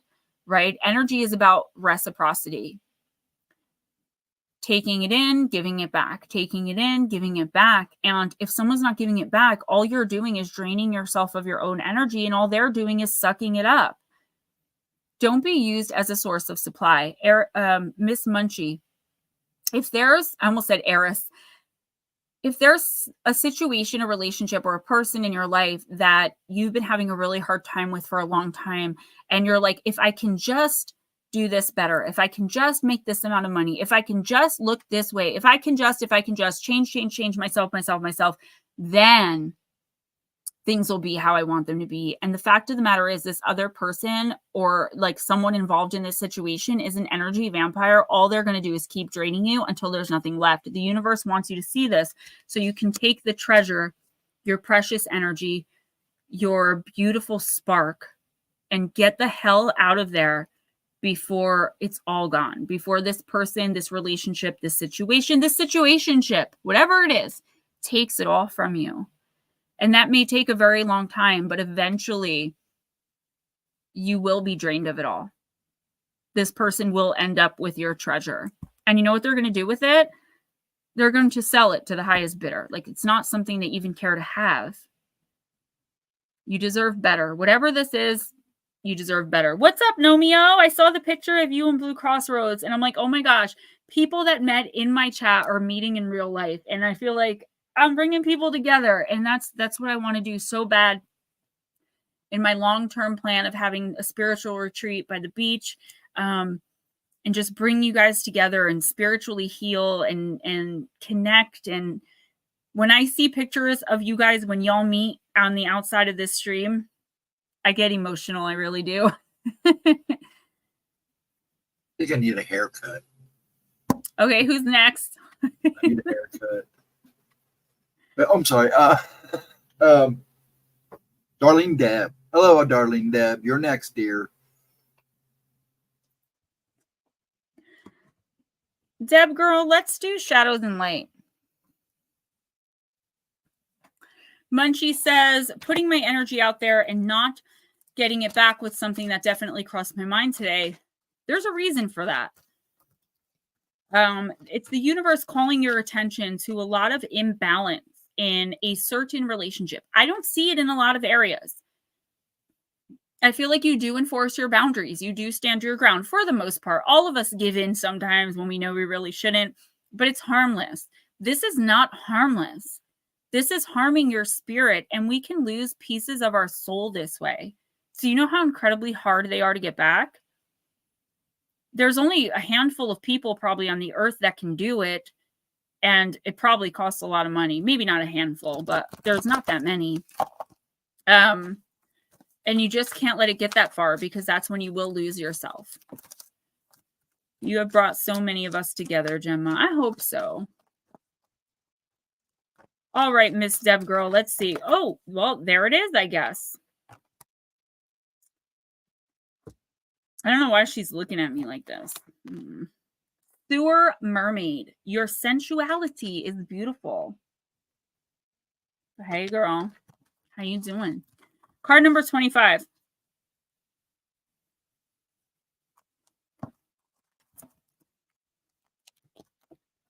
Nope, that's 24. When the sewer mermaid swims in, she's here to remind you of the treasures you have that you may have labeled bad and perhaps even pushed away and forced underneath. We often have negative thoughts that we are too short, too tall, our thighs are too big, our breasts are too small, our hair is not right, our face isn't pretty enough, etc., etc. We speak to ourselves in negative ways, and we begin to feel that we're not good enough. And when this takes place, the result can be what we begin to create negative experiences, blockages, and difficulties. We push people away rather than attract them. We hide for fear that what others will see will not be good enough. But this mermaid of the hidden spaces is here to show you, Deb, that your dark thoughts have told you lies about your great beauty. You're your own self, and all that you are is perfect, whole, and complete. The sewer mermaid says that you may try to push her away and refuse to believe that you're beautiful. But when you're ready, she'll swim to you and free you from all the harmful negative thoughts and experiences, all of the quote-unquote sewage. You'll begin to believe that no matter what, you are a beautiful, healthy, attractive, and one who deserves love, respect, and affection. The sewer mermaid speaks. I'm here to show you how to believe in yourself, that you are attractive, beautiful, and worthy of love and respect. I will show you how to see your body as a place of health, delight, and strength. And I will never die or go away, no matter what you have been told, no matter what you've told yourself, and no matter what your society has told you.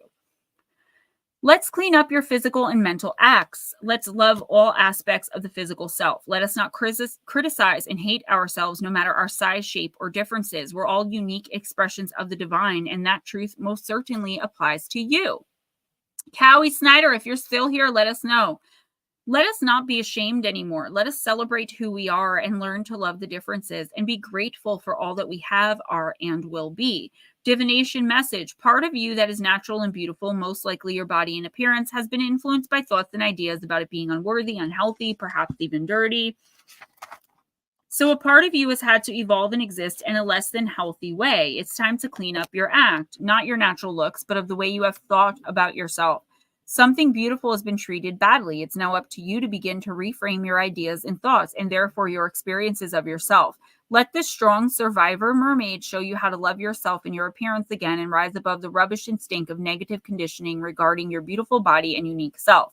You are beautiful. You are worth loving. This is the only truth that you must tell yourself at this time. So, darling Deb, whether you're dealing with some kind of issues in the area of how you look or not, I don't know. I think you're beautiful. You just have the most welcoming energy. You always have a smile on your face. You're bubbly. You have an amazing, like, you're just amazing all around and beautiful all around. I feel like this has more to do with something going on in your personal life where you just feel like no matter what you do, it's not good enough. And I feel like you really did not expect this. Okay. I feel like you got into a situation, whether it's something with a job or relationship, even a friendship or something to do with a sibling, whatever it is, you went into this really being honest and really being open and accepting and ready to do what you said you were going to do. And the other person and or the other people involved had no intention of doing that. So now you're in this space where you're like, what did I do to make them suddenly change their mind? Or what did I do to make them suddenly start behaving this way or treating me this way? You didn't do anything. And some people will spend years asking themselves that question and changing every little thing, hoping to, wake the other person or the other people up. The fact of the matter is, like, you have personal things going on as far as attachments and entity issues, which we're dealing with as soon as you get that box. But in the grand scheme of things, this is really about you and the way that you talk to yourself. Once you get to the point where you understand the way others treat you has everything to do with them and nothing to do with you, especially when it's in a negative way, that's when you learn grace and you learn how to not take that negativity onto your own energy, to your own existence, where you're like, okay, that's a them problem. They just called me ugly. They just told me to F myself and all I was trying to do was help. That's a them problem. I'm excited about this amazing thing that happened, and all they can do is pick it apart and try to make me feel bad about it. That's a them problem. Stop taking on other people's personality problems, thinking that if you could only do something better or right. And I feel like this is similar to what I said to Munchie. It all comes together, guys. It's the energy of the moment, the retrograde. Know that as long as you keep your side of the street clean and are rigorously honest and continue just behaving how you behave, this person, if they got into business with you, if they, invested in something with you, if they hired you to do a job or they decided to work under you, whatever the case may be, you were honest from the beginning. So it's their problem if they now have an issue with something about you or something that you're doing. And it really is a them problem. You can only do so much to open their eyes. If they're not on the same level as you energetically, people are like, oh, they're not even on your level. That's actually a real thing. When you're vibrating up here, you can start with someone, a friendship, say, and y'all are both on the same level, but you're spiritually aligning, you're awakening, you're working on yourself, you're looking inside, you're communing with your spirits, you're growing, you're learning, you're changing. They're doing the same old thing. Do you see what's happening here? So while you may have started here, eye to eye, you're just not vibing anymore, and that's okay. But you have to step into your power and make a decision. Are you going to lower yourself? You can try to help them vibrate higher. I don't think you're in a situation where this whole thing is a waste, but I do feel like you need to watch the negativity you take on from other people around you. But you know what? What is fit? First of all, your weight usually has to do with your body type, or it could have to do with medical things. So if we're just talking about body type, because I don't know anything about medical issues, I'm not a doctor. But if your body type may be a body type that is not supposed to be super duper thin, right? Maybe you need to have a conversation with your inner child and talk to her about that. All right. I think we've talked about this before, where you may have to open up to her and let her get it all out and then move on from there. Let her see all the other wonderful, amazing things you've done and accomplished in your life. So maybe she can let that part of it go. I need my M&Ms. All right, who's next? Okay. Eris, I see you. I called you. You snuck in, so you snuck in again.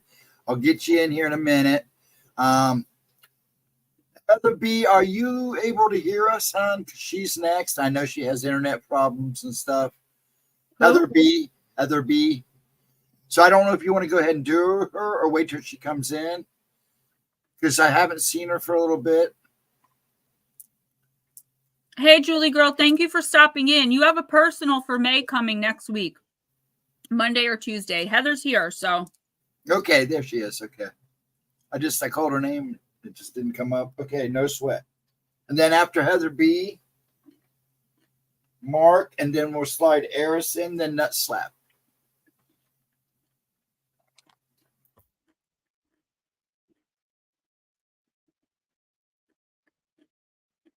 Yeah, please don't cuss. Jules, I'm so sorry you're going through that. Please let us know how it goes. I don't know what. Well, I talk to you personally about it. I don't want to say anything publicly. I just feel like, why is he still around? And I'm not judging you. I'm sure there's a reason. I just don't understand. Smoochy girl, what's up? Heather B, no problem. So many people clean and listen to this show. And tomorrow morning while I'm cleaning, I'll listen to it over again. I'm using myths and mermaids. Hey, Brian. Yeah, if you want a reading, we'll just pop you on. That's fine. No problem. Welcome. Thank you for coming in.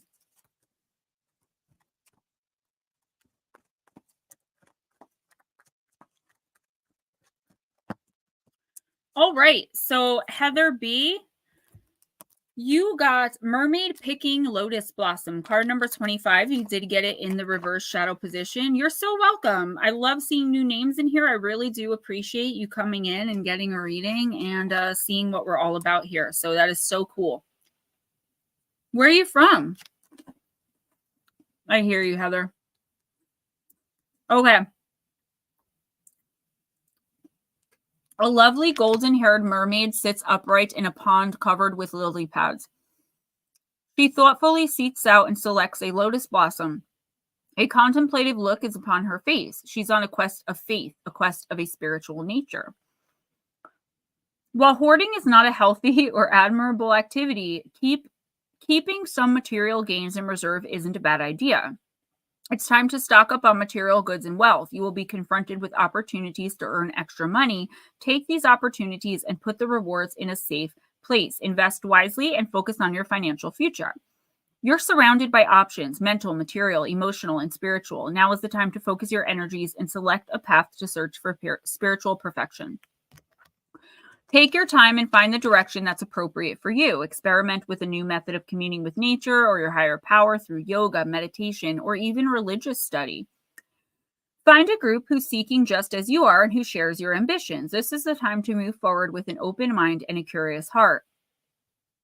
Do not prejudge the path others are on. Attend a service with a family member or a friend of a different faith. You never know where your new path may lead you. So this obviously isn't telling you to go to church, because we don't do religion here on this channel in that way. But here's the thing. Yeah, Jules, I got you. No problem. I would have offered, but I was just didn't think about it. Heather, the first thing I want to talk about is when it was saying save for a rainy day. Okay. I feel like there's something coming in where you may need a nest egg to fall back on, like some unexpected something. And I know that's probably the last thing you want to hear. But in the next 2 weeks, put away as much money as you possibly can, even if it's just a little bit, because there is going to be something here where you may like come up short, or you may feel moved that like you need to help somebody, like one of your kids or something. So just do that. You know what I'm saying? Don't spend on anything unnecessarily just in the next 2 weeks. With that being said, I feel like this newfound spiritual realm you find yourself in, right? Coming into here and really understanding energy and connection, contract, and all of these things that we talk about, that we've discussed in your personal, as it all pertains to your personal situations, your romantic relationships, the relationships with your siblings, your kids, like how it pertains to everything in your life. What are you putting out? What are you getting back? Where do you need to just cut people off, and where do you need to start new? What are the lessons you're learning? There's a lot involved in awakening spiritually, but you're on the precipice of it. You're putting in the effort. You have the interest, right? Don't let anyone, especially in the next week or two. All right, mommy. Especially in the next week or two, like try to come at you for these new interests. I feel like there are a lot of people around you that are not vibrating very high. They're just kind of doing the same thing. They might be having a lot of negative self-talk. They may not understand the spiritual aspect of living, of life, of energy, right? But you do. So this is going to change your relationships with people. And it's also, as I'm sure you know by now, going to open your eyes to where things need to change, right? The problem is if someone else isn't even remotely spiritually aligned or interested in learning how to be, it's like the relationship kind of has to go. And not because it has to go, but because it's just not good for you anymore. You've outgrown it. You're dealing with people, places, and things that no longer serve you. Dead, done, over with, stuck, stale, stagnant relationships, situations, friendships. And that could be a really hard thing to process. Now, the universe isn't saying you have to, in the next week or two, break up with your boyfriend, tell your mom to go F herself and walk away from your kids, right? No. What it's saying, though, is these unhealthy relationships, if you cannot remove yourself from them right now at this time, which is totally understandable, most people can't just be like, you know what? I see that you're a narcissist. I'm out, pick up, leave, and go live their best lives, right? Most people can't do that. Some people can, and more power to them, but most people need time to like plan it, save money, find a place to live, all those things. What you can do is enforce boundaries and be relentless in enforcing them. Don't bend, don't cave. And you can do this without being unkind, without being cruel. Only speak in facts. Don't show any emotion. And this is a hard way to live long term, but in the next week or two, try it. If you haven't been already, and if you have been, good for you, try harder. This is going to show these energetic vampires, these people with these bad, I see someone around you that has a very bad attachment. They're really going downhill. It's like they were downhill, then they rose up a bit, and now they're back to being downhill, and you don't really know what to do with that because you're steadily climbing higher. You've got to start energetically breaking away from this person and preparing to move on from them. Whether it's someone you're blood related to or, your significant other, like you're never going to find spiritual peace or peace in your life with this person and its attachments feeding off of you. So this could be where the saving money little by little at a time could come in. You may have to get away from a situation. You may have a creepy landlord that you feel is dangerous now that you're energetically connected and you're starting to see things with your intuition. You may realize this guy's dangerous. I've got to get out of here. So you have to start saving money. This is a bad situation. I normally don't give readings like this. It does come up every once in a while. I feel danger here in the long term. The more you elevate, the happier you become with yourself, the more you do in kindness and out of love, the more this person is going to absolutely hate it and come at you. And it's going to hurt you because you do care about whoever this is very, very deeply. Like I said to Deb, they lied coming into this. I don't think they did it on purpose. I think they expected to be able to be the person they presented, but they just can't do it. And now they've realized that. You're asking questions and they're going back to their old ways. Wow. That was an entire message. Like, I don't channel like that for everybody or often, but sometimes. Heather, if you need to text me, if you want to talk about whatever this is, I'm not around on Saturdays. That's my one full day with my little guy. But any other day of the week, just text me. I'll get right back to you as soon as I can. If you need some guidance on this. Let's get the new person in too. She said, nice to meet you. I love her. Your family is something else. And Teresa, I want to give you a personal reading. It's private. You should let me do it. Let her do it. Let her do it. I'll talk to you about it. You have a really stressful job, though. You have a really stressful job. You're so welcome. All right, who's next? I want to make sure the new person gets in before they get bored and leave. Okay, go ahead and do them if you want, and then we'll do Mark next if Mark doesn't mind because he was next. Mark, are you mind if we just squeeze him in?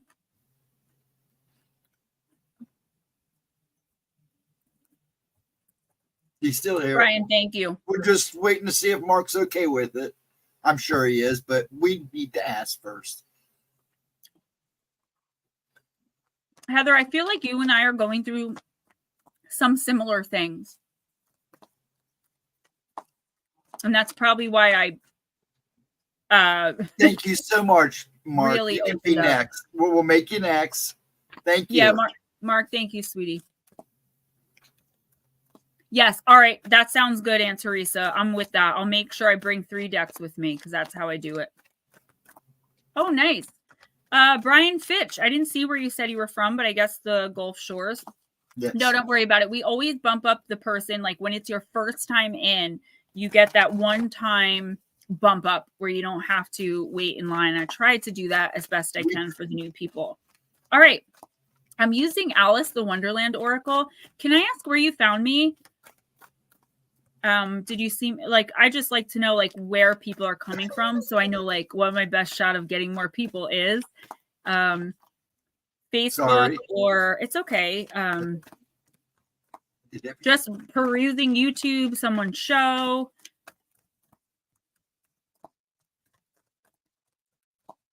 I will gladly talk you off the ledge any day.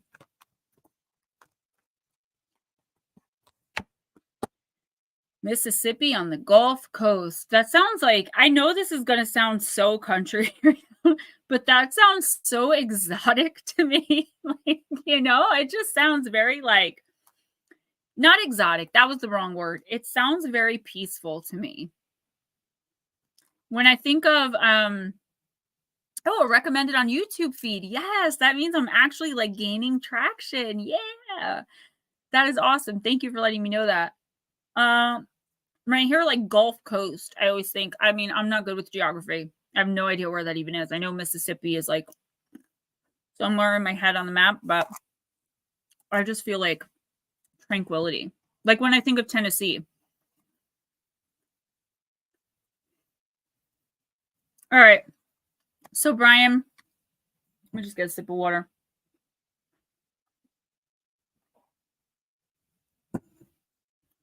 We do this every Friday night at 7:15 p.m. Eastern, by the way. So if you ever want a reading, come on in. You can email me if you want personals or whatever. Cryptid videos a while back. Yeah, I hang out with the cryptid people too. I accidentally channeled a Bigfoot. And ever since I've been into cryptids, and Ryan Paul Tremblay has been coming on our Tuesday show. He's coming on again, the Wendigo guy. He should be called the Cryptid guy. So, Brian, you got No Need to Fear, card number 18. Remember how powerful you are. And this card is in the upright position. Alice knew it was the rabbit coming to look for her, and she trembled till she shook the house, quite forgetting that she was now about 1,000 times as large as the rabbit and had no reason to be afraid of it. When we're in unfamiliar circumstances and we feel confronted by the events unfolding about us, which in so many ways entered our lives through choices we made, we can feel fearful, doubtful, and even intimidated. We may be nervous, appeasing, and diminished in these circumstances. Despite the strangeness of all that's around you, this card has come to remind you of your substance, your power, and your right to be assertive and to take up space. You feel frightened at this moment, but this is because you have forgotten just how much energy you have within you. Rationally, you obviously have nothing to be scared of. Take a moment to remind yourself of the power within you and confront what it is you've been hiding from. I just want to say right off the bat, this isn't talking about like being afraid of someone, like trembling in fear, like Alice did with the rabbit. This is talking about fear Well, I'll get into that, but just know this isn't talking about you being like afraid of an intruder, you know? For you are larger, more immense, more impressive, and more influential than you currently believe yourself to be. Remind yourself of all of the great and fine qualities you have, your wit, your courage, your strength, your tenacity, and you will find your courage again. You will realize you're more than equal to those around you and more than able to cope with the circumstances you find yourself in. Like Alice, you're larger than that which you are afraid of. Remember this now and go forward with confidence and strength. So, your divination, you may be afraid out of habit, not out of reason, feeling intimidated but without need. Remember how many reasons you have to feel confident. Go forward with courage. You are more powerful than you're feeling. Others cannot harm you. You are so strong. I feel like this is talking about, obviously, I talk a lot about energy, but energetic power. Brian, I feel like, and I say this to gemstones a lot, there's not a fear of failure here. There's a fear of success. This is you.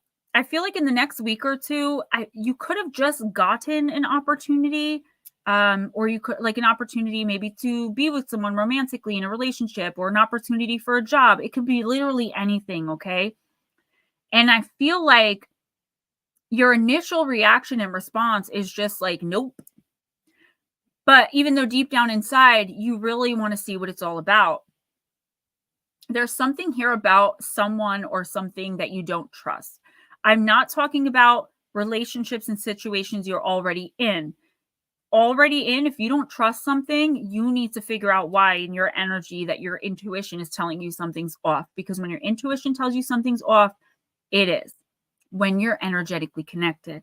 As far as what and or whoever this is coming in, you have no reason to doubt or not to trust this.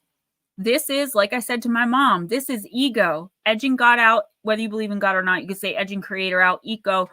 This is fear of being uncomfortable, fear of stepping outside of your comfort zone and trying something new, right?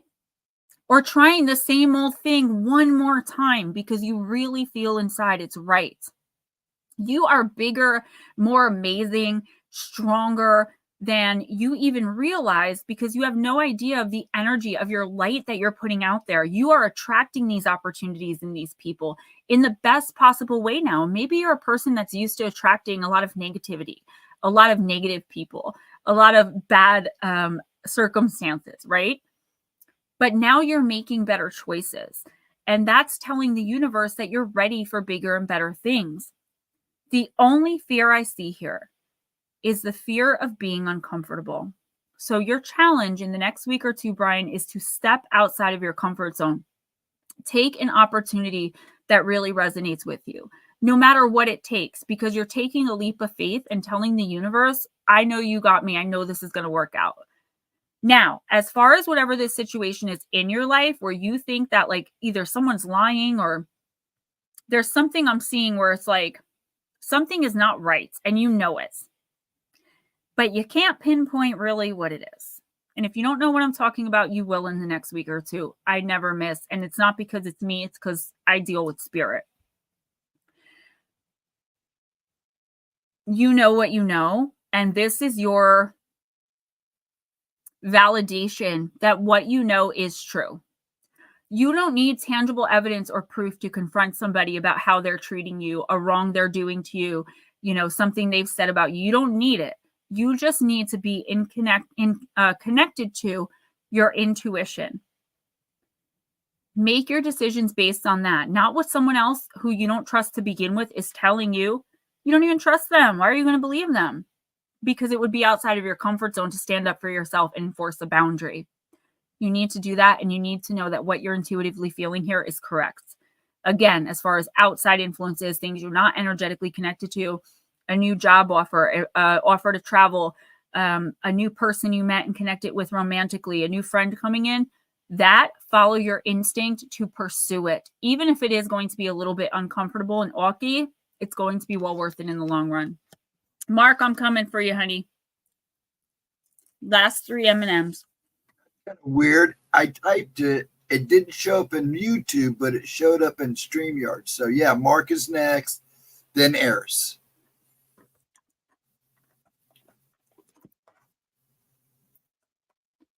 Oh, good. It resonates with you. That's awesome. You're so welcome. Thank you. Mark, just let me take a sip of this. I'm going to read for Mark, then I got to run to the bathroom real quick.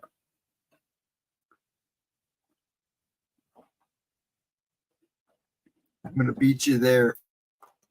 Mark, I'm using the Oracle of the Universe. You're so welcome. We do that for people who it's their first time in, or we try to. Because I feel like until you get a reading, you don't really understand what's going on. So, all right, sir, Mark.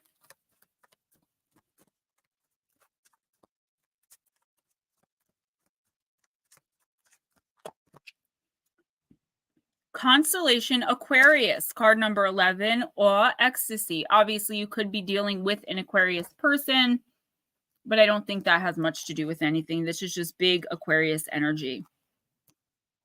Brian, thank you so much for coming in. That was awesome. I love seeing new names. I love when new people come in. Because you're led here. You don't come in here by accident, you know? And I truly believe that. You can ask anyone in this stream if they feel now, after knowing me and knowing what I do here, if they felt that they accidentally stumbled in here. I doubt you'll find anyone who says that. This is a beautiful card. I've never pulled this one before. This deck's about a year old. Mark, a feeling of wonder and awe is a connection to your humanity and happiness. There is a need for the surrender of total beauty and awe. You are surrounded by earthly and universal beauty if you stop to observe it. Wonders are all around you. Beauty is a source of healing. It's a little hard to read because the light's right on it for you guys, but like black against white is uncomfortable for my eyes.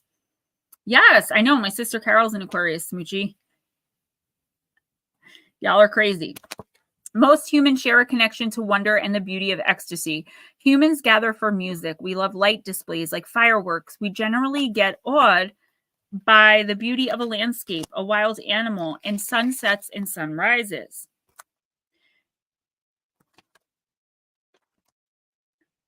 Ganymedes was said to be the most beautiful mortal man. He was the prince of Troy and the son of King Tros. He came to the attention of Zeus, who was awestruck by the beauty of his youth. Zeus turned himself into an eagle, and as Ganymedes walked across a meadow, he abducted him and grasped the youth in his talons and flew him to Olympus. The alternate story is that of the goddess of the dawn, Eos, a great beauty herself, saw Ganymede and took him for herself. I can't pronounce this name. That's why it keeps changing.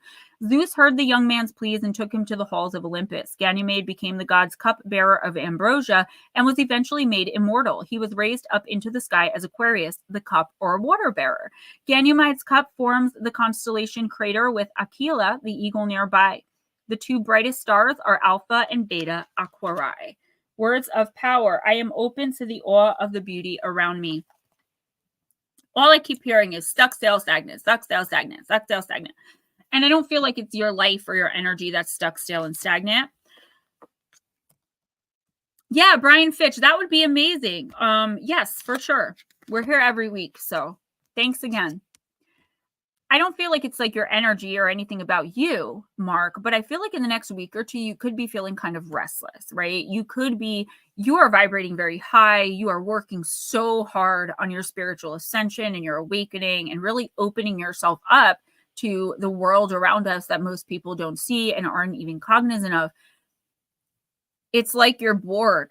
Not with that, but just like you're looking around you and you're like, wow, these people are like, they have no idea, you know? Don't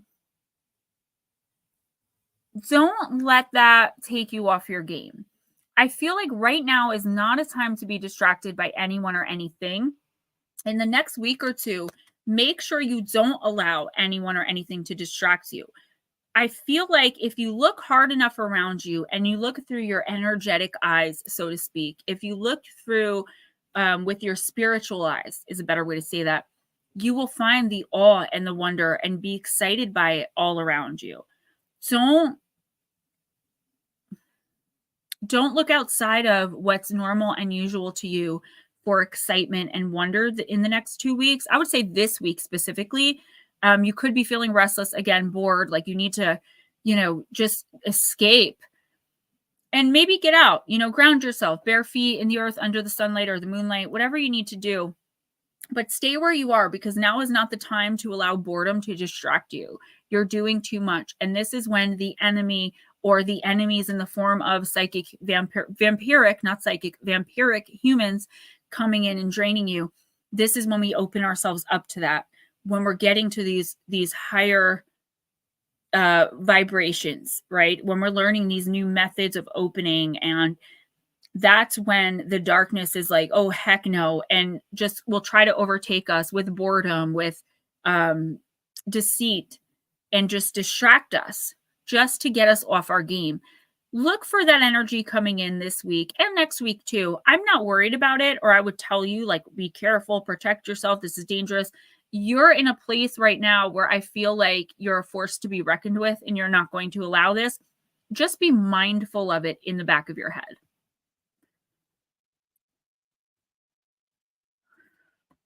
You go to the bathroom?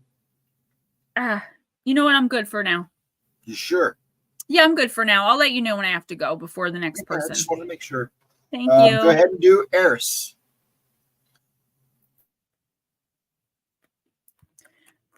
Eris, I'm going to use Dark Mirror. Long Island Bigfoot, what's up? So good to see you.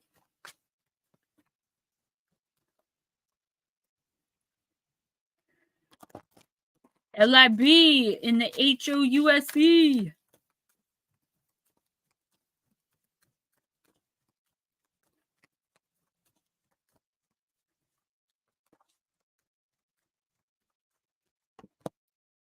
Bride in a Cage, card number 21.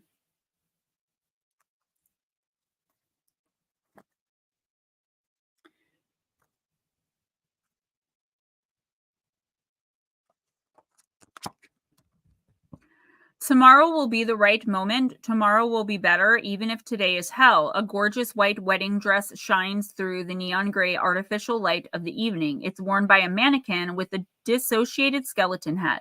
It seems like a happy place, if not for the light. The mannequin stares at the outside with a purple laser grid cage holding it in. Did we die waiting for the perfect day, or we were never alive? When we put the good of our life just in our expectations, we can dismiss the present, waiting for the dawn we know will arrive. The future becomes a shopping cart. It needs a bit of this, a bit of that, a few pounds of this, and also a couple of boxes of that. When we look at it, it shines like a brand new day in a commercial. And as it happens with commercials, with the future comes, it's not exactly perfect. The smile is forced. The day is far too hot or too cold. The kiss is dry. The lion limps solidly or doesn't roar. As long as something's not here, but it's pushed further along the timeline, we have the luxury to take it off of reality and treat it as fantasy. We push forward and we push forward until we actually catch up with our dream, and then we crush. The future should not feel like a cage, not even a gilded, wonderful, handmade designer cage. The future is a tree, gnarled, rough to the touch, full of flowers only in spring, dense and damp through the rain. Absolutely imperfect. Eris, I don't feel this energy on you, but maybe it could be something that's coming in. Everyone is feeling very weird with the eclipse retrograde energy here. Glad we're out of the eclipse energy. Boy, am I so glad. Anyway, this is the universe telling you, like, don't wait for the perfect moment. And this is for any of you. Oh, thanks, Long Island Bigfoot. Yeah, I do like these ones. I often forget about them. If any of you are waiting, Eris particularly, for the perfect moment to do something, to say something, to express something, to feel something, to go get something, the perfect moment is now. There's always going to be some reason you find not to do something that, again, let's say it all together, makes you uncomfortable. This is just telling you, like, go for it now and do it with gusto, because who knows if tomorrow's going to come? And that's not the only thing I'm getting here, okay? This is coming in like a little weird. I'm getting a little tongue-tied. So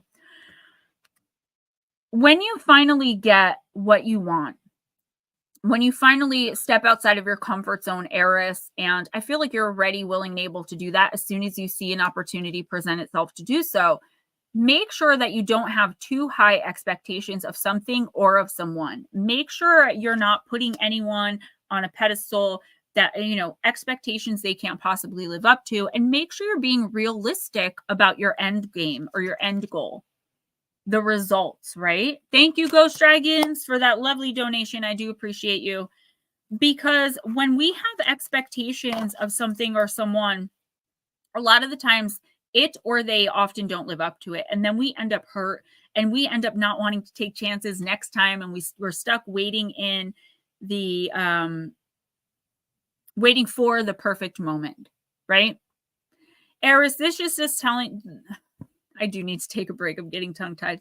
This is just telling you, listen, if you're waiting for the perfect moment is now. Thank you, Long Island Bigfoot. I always will. And you do the same. And don't put expectations on anybody. And I know that's hard, because if you follow through with what you say you're going to do, you expect others to do the same. If you know what I mean, like, you expect other people's energy to at least match yours, if not surpass it. That is not going to be the case in the next week or two. And if you expect something from someone, you are going to be sorely disappointed. So just do things yourself, at least for the next 2 weeks. Don't let anyone have the opportunity or the occasion to upset you or disappoint you. Anything that's coming in the next 2 weeks, you can handle yourself anyway. If someone offers to help, don't pay too much attention to it. All right. I feel like someone very untrustworthy is in your orbit, but once you basically tell them what's up, that you don't need their help, no thank you, now girl, bye boy, bye, they're going to get the picture, and they're going to, like, go latch on to someone else. Black Dragon, what's up? Okay, now I'm going to use the bathroom.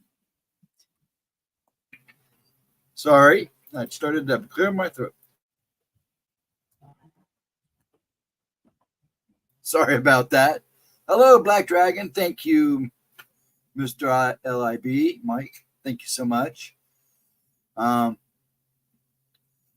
So Nut Slap is next. I don't know if you're still here, if he's working. And then we're going to do... Lotro, did we get you? I swear. Yeah, we did get you, didn't we? So after Nut Slap will be Chris Jarvis. And then after Chris Jarvis will be John P, if he's still here. And then we'll go from there. I hope everybody's having a wonderful night. I thank all you new people showing up and ghosting. Do appreciate it. That does make a big difference.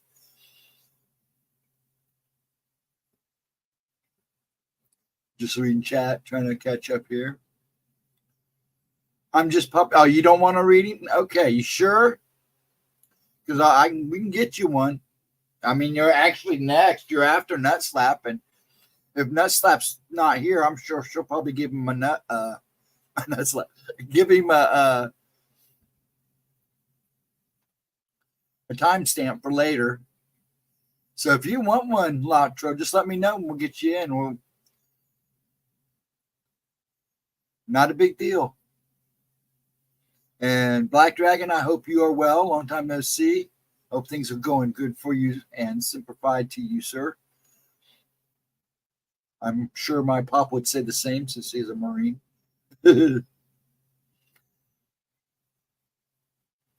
And everybody else seems to be doing good.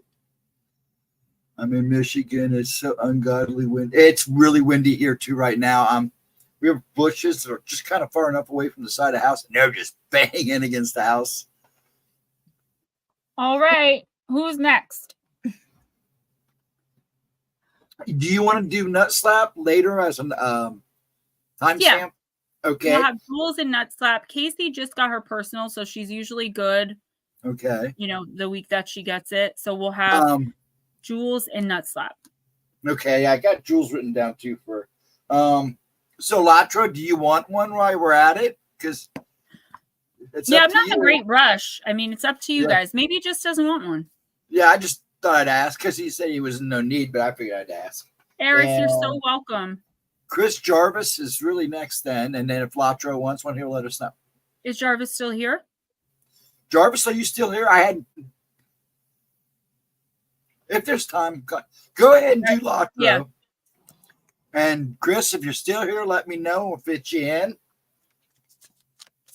Oh, and the same with my house. My property has dead branches just all over the place from being sopped in the rain and blown in the wind and shaken from the earthquake. By the way, we had a 2.1 the other day. I think it was Wednesday. I felt it. Nobody else that I know felt it. I felt it.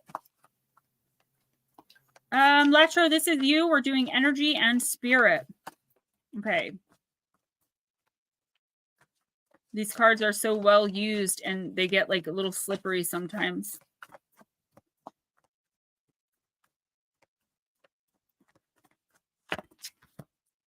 You got sensitivity and strength. Tapping the forces within in the shadow reverse position. It's card number 3.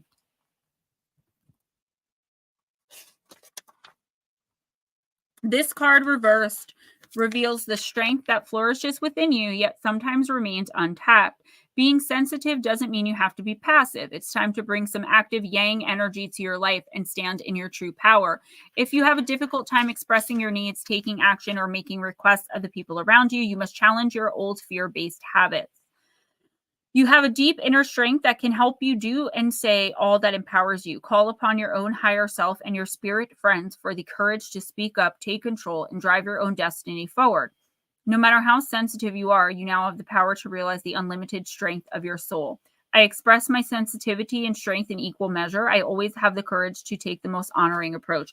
I feel like you're just being challenged right now, Latro, or you will be in the next week or two, where like it's a kind of like a sticky situation where you don't want to go completely like hard on somebody or in a certain situation. You're trying to like hold yourself back a little bit because you feel like your reaction to whatever this is could be a little much.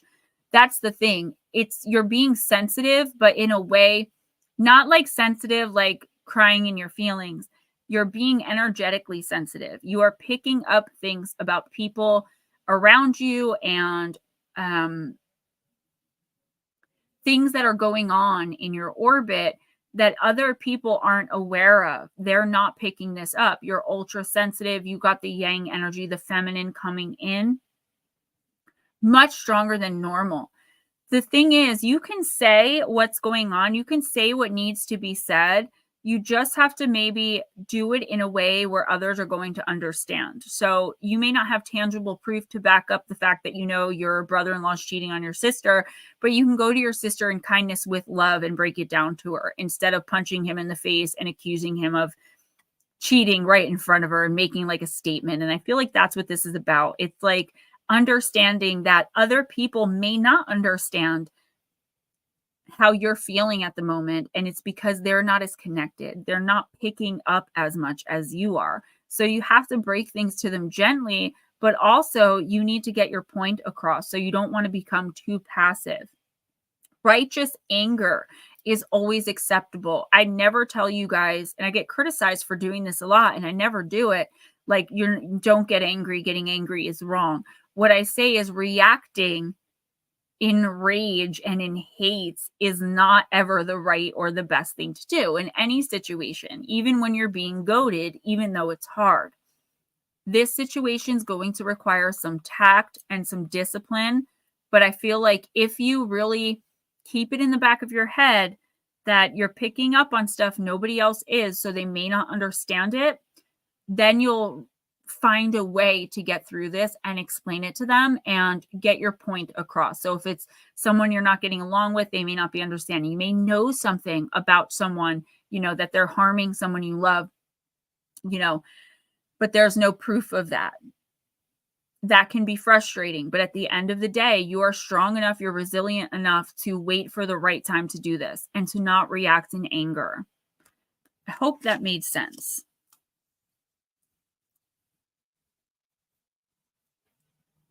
That's probably why I felt it and no one else did. No one else felt it. It was right underneath your feet. Who's next? Okay, sorry. Why are you apologizing? Because I am. John P., if he's still here. All right, let's make sure people are still here before we have me read for them. I've been asking. John P., if you're still here. Jarvis, if you're still here. Mike J, if he's still Mike here, J that's said he didn't want one. He he didn't want did. one tonight. Okay. Then my daughter. Ashley. All right, Miss Ashley. And also before you do her, would you explain how you do a full reading so she has an idea? Because I think she wants a reading from you too. Yeah, so I do exactly what I do here, but I do it with 3 different decks, sometimes 4. And it's anywhere from 7 to 12 cards. So what I do is I'll pull 3 cards from one deck. I'll do exactly what I do here. I'll translate the cards and interpret them for you as it pertains to your life for that month. Usually it's a month and a half because I do them a little bit early. Then I'll take 3 cards from a different deck and I'll clarify each one of those cards. So the first card, I'll get more information on that card, get more information on the second, get more information on the third. And then the final card is just like an extra message, pulling the reading together or letting you know something you really need to know that hadn't come out yet. And yeah, it's exactly like this. It's just with a lot more cards and a lot more, in what's the word I'm looking for? A lot more in depth. They go anywhere from 30 to 45 minutes, sometimes longer. Right now, and for the last year, I've been doing them for 20. Come summertime, that is going to change a little bit. So yeah. Okay, only watch tonight. John, thank you for letting us know. I think Jarvis came in and chatted and bounced, which is okay. So who was I just about to read? Oh, Miss Ashley. Okay, Ashley, yeah, that would be great. That would be awesome. Just make sure I have a way to send you the link, whether it be through email, Facebook, or text. Josephine, I didn't see you come in, but if you're still here, you got to let us know now. We're getting ready to wrap up.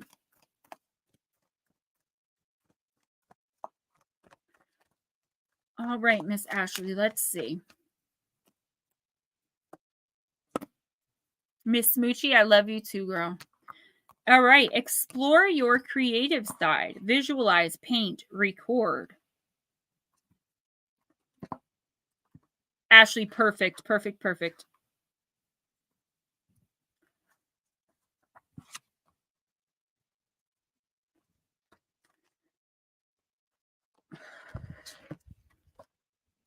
Get your artistic energy flowing. Try to make time for yourself to paint, write, sing, play, bake, or build every day. Whatever it is your hobbies or interests are, basically.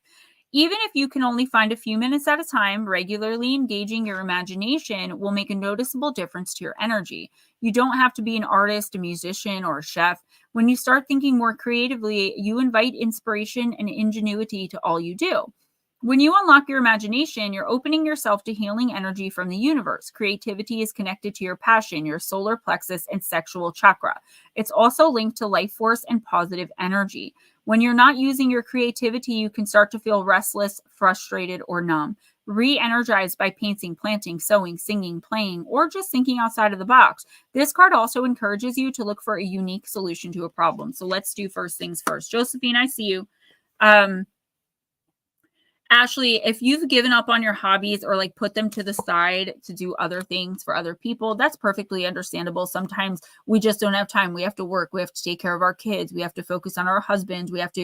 But the fact of the matter is you've been doing that a little bit too much for a little bit too long. So if there's something you've been wanting to try, something you've been wanting to get back to doing, I see it as something small, whatever this is for you, just something you enjoyed. Take that time for yourself in the next week or two. It really will revitalize and rejuvenate your energy, and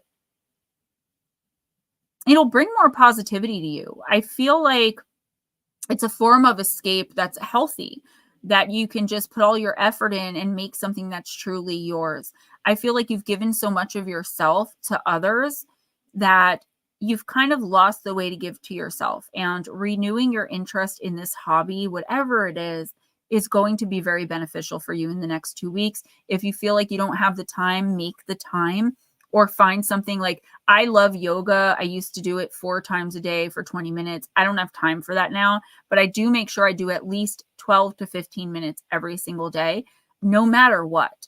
I find the time for that because that's my time to revitalize myself and to reinvigorate my energy. So Ashley said,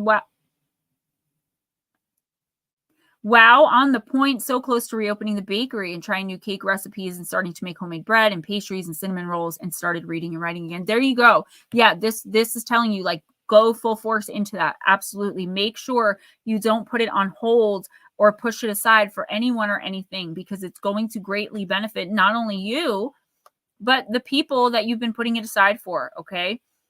Also, there was a bottom message I want to touch on real quick. Let me go back to that. Oh, look outside of the box for a solution to a problem. I feel like you keep coming up against like the same issue with someone or in some situation. You've done basically everything you can do. I feel like you've tried every approach there is. I feel like an idea is going to come to you that you may not have considered before. And it's going to be an idea of how to deal with this that maybe you never considered, or that you think is like far out there. What the universe is telling you is, how far out there is it really when you've already tried everything else? If the other person isn't willing to give to the situation, why are you even still trying? You know, it's like, if somebody shows you how they feel, believe them. And I know that's not always easy. I'm not saying like, if this is your significant other, you leave them tomorrow. No, but like, understand that all the energy you're giving to that is just being taken. You're wasting energy. You might as well it's like standing on the corner and just throwing money into the air and walking away. That's what wasting your energy is, on people, places, and things that don't deserve it. So what you can do is spend less energy on whatever and whoever this is. And I feel like a solution is going to come to you that's going to put you in the planning phase of how you can move through and pass this in the long term. It's something you're going to need to work towards. It is not something that can be fixed right now, because the other person is not willing to participate in the fixing. So now you have to fix it for you. And if you have kids or whoever else is involved in this, now you can't worry about fixing it with the person. You have to worry about fixing it for you. No me, yo. Ashley, it may not be something that you're currently dealing with. It could come to you in the next week or two when you're like, oh, that's what Gemma was talking about. That does happen a lot. Oh, thank you, Miss Ashley. You're so sweet. All right, Josephine, I'm going to use Wild She fell Woman. in love with you. You're so sweet. I love it. I love when people get passionate about what I do, because it makes it easier for me to do it. Actually, I'm going to use Raven's Wand. Hey there, Nomio. I love you guys. You make me feel so good about myself. Thank you. Oh, Josephine did say she was here, right? Yeah, I've got her. I'm reading for her right now. Josephine, this is you. Raven's Wand. Well, Ashley, you can contact me anytime. I've been telling you, get my number from your dad. He is my best friend. I don't know what I'd do without him. So you're like my daughter now. So anytime, anything you need, don't hesitate. And I do mean that. It may take me a little bit to get back to you if it's not an emergent situation, but I will always get back to you. I was just going to say that. All right, Josephine, the gift. That's just because of who I am as a human being. I can go days without talking or responding to people. Josephine, those distant peaks now point to you. Do they stir wonder at what might lay over the hills? Perhaps the apples suggest the fruits that wonder and curiosity can bring you when you allow them to influence your path. Josephine, I feel like you're very stuck in a situation. Mom brain, yeah, that's exactly what it is. Josephine, you are stuck in a situation where it's like you feel like it's pointless to even look towards the future. Why would you look towards a time when you're not stuck in this situation? Because you're always going to be stuck. And I feel like that type of thinking is what's keeping you stuck. Start looking beyond the issue here. Start looking for a solution, because there is one. No matter how helpless, hopeless, distraught you may feel or you are, if you start at least counting the blessings that you do have and opening up to downloads to the universe, just to your own mind, like thinking outside of the box. And I hate to use that phrase because I've used it a couple times already, but it's like, why are you allowing the person who's making you miserable dictate whether or not you have to be miserable anymore? Why are you relying and depending on someone who isn't reliable and who isn't dependable? And I'm not asking you this as a judgment. I understand it. You know, I think we've all been there at some point or another. The thing is, though, you don't have to take this. You don't have to put up with it. And you don't have to ask for permission to do anything. You are a grown woman. Ask for permission if you feel like the person deserves that respect. But if this is someone who's mistreating you and who's just not changing, no matter how many times you leave, and this doesn't have to be romantic. This could be an employer you keep going back to, or a child you keep accepting back in. With children, it's really hard, but it does happen.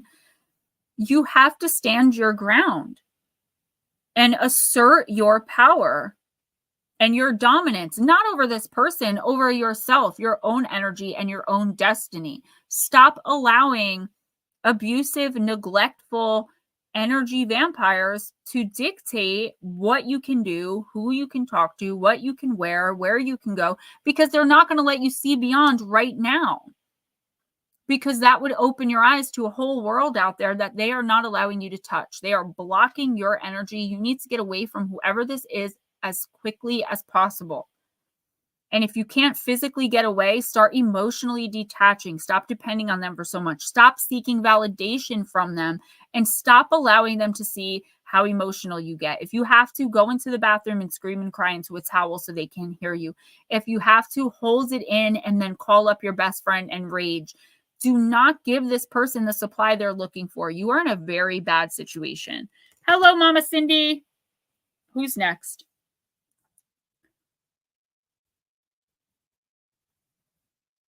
Mr. Andrew.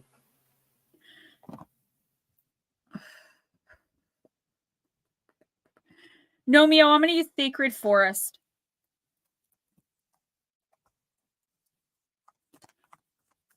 And all that jazz.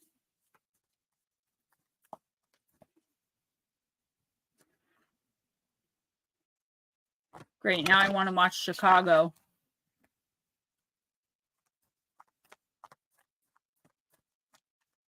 Why don't you watch on one TV Chicago and then Hamilton on the other TV? Then you can switch them back between songs. I actually put Hamilton on today when RJ first got off the bus, and he was loving the music. He was absolutely loving it. That's good, though. Yeah, no, he really liked it. Ooh, Nomio, you got Wolf Spirit, the card of family, card number 51. Yeah, Mike J, I was thinking of Chicago, that song, and all that jazz, I'm gonna rouge my knees and wear my stockings down. Come on, babe, I know a whoop-dee spot where the gin is cold, but the piano's hot. I know every word to that musical, too. I love musicals. I would love to see Hamilton on Broadway, though. Damien got to go twice. You know, it's coming here, both Chicago. They're redoing I think Chicago's coming here. But I know Hamilton's coming back here. I'm like 15, 20 minutes away from the High Theater where it'd be at. I'm not that far from Broadway. Not really. I'm not that far from New York City. It's like a train ride away. Yeah, it's not. But Britney Spears got offered a role in Chicago as one of the murderesses on Murderous Row, but she turned it down because she said she didn't want to act anymore. Like Crossroads was it. But I thought she was a great actress in Crossroads. All right. I think she did well with what she was given. You know, you can't really blame the actors when the script is weird. All right. Nomio, your family has your back. For some people, their family are those related by blood, while for others, their friends are their true family. Many might find that it is their connection to those in spirit who are indeed their true family. Whoever and wherever your family right now, they are supporting you. You're safe. You can safely communicate your truth with family members. This is a time to be willing to communicate from the depth of your being. Be willing to stand, talk, and address others from the center of your being. This will heal you. Many people have misconceptions and false stereotypes about wolves. Wolves, they don't understand that wolves are highly social and loyal. Family means everything to a wolf. Each pack member has a place in the social strata of the clan. Wolves are also excellent communicators. They use their voice in various configurations. They also use their expressions to convey meaning to other pack members. They are highly protective of the other members of their pack, yet they enjoy playing even through adulthood. The spirit of the wolf says support is all around you, even if you're not aware of it. Release the belief that you have to do everything alone. You don't. This is the time to heal any rifts in your family. Give encouragement to those in your soul tribe, your family, and your community. Allow yourself to be supported. Yeah. Nomeo, I do feel like there's this energy of like feeling alone coming in. Whether you feel that right now, and this isn't like in a cool way, like in a lone wolf, I got this. This is more of like, man, I wish I had someone to bounce this idea off of. I really don't know what to do. And looking around, probably because of what you do for a living, and feeling like you're completely and totally alone. When the fact of the matter is, even if you just look around in here, you have contact information for plenty of people that you can call or text at any time and bounce things off of.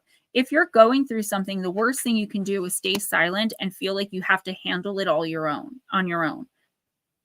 That's just going to make things seem so much worse. It's going to make you feel so much more down and depressed. And I'm not saying you are down and depressed, but I do feel like there's some aspect of your life that's really getting to you, that you're trying to like work through whatever this is on your own. And the reason it's not working is because this is not something that's meant to be handled alone. Think about the person you trust most in the world besides yourself and reach out to them. This could also be saying that someone you're very close to but haven't seen or spoken to in a while needs you. They need your strength. They need you to help them through something. And the next week or two, it's not a good idea to like go solo dolo like I did in the last week or two, like, and just cut yourself off from everybody, because I feel like somebody really does need you. And they need you specifically. So you can really help them and make yourself feel better at the same time, knowing that you were able to do that for somebody who looks up to you, cares about you. And it will be a reminder that you also have people that you can go to should you need to as well. So make yourself available. Who's next? Andrew. I thought I just read for Andrew. Oh, I'm sorry. Smoochie. I'm sorry. I was talking in chat. It's okay. Miss Smoochie, I'm going to use human spirit.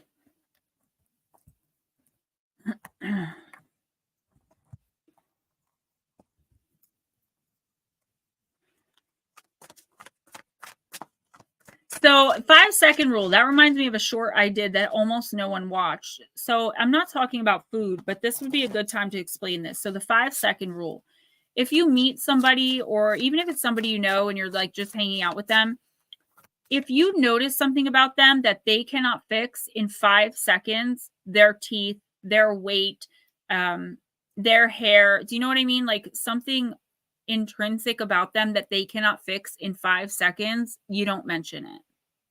That's giving grace. If it's something like there's food in their teeth, a hair is out of place, or, they had some slippage here with their dress, that's different. But it's something they can't fix in 5 seconds, I'm sorry. Please don't mention it, because it's something that they're probably already self-conscious about. Oh, I didn't know that, Miss Smoochie.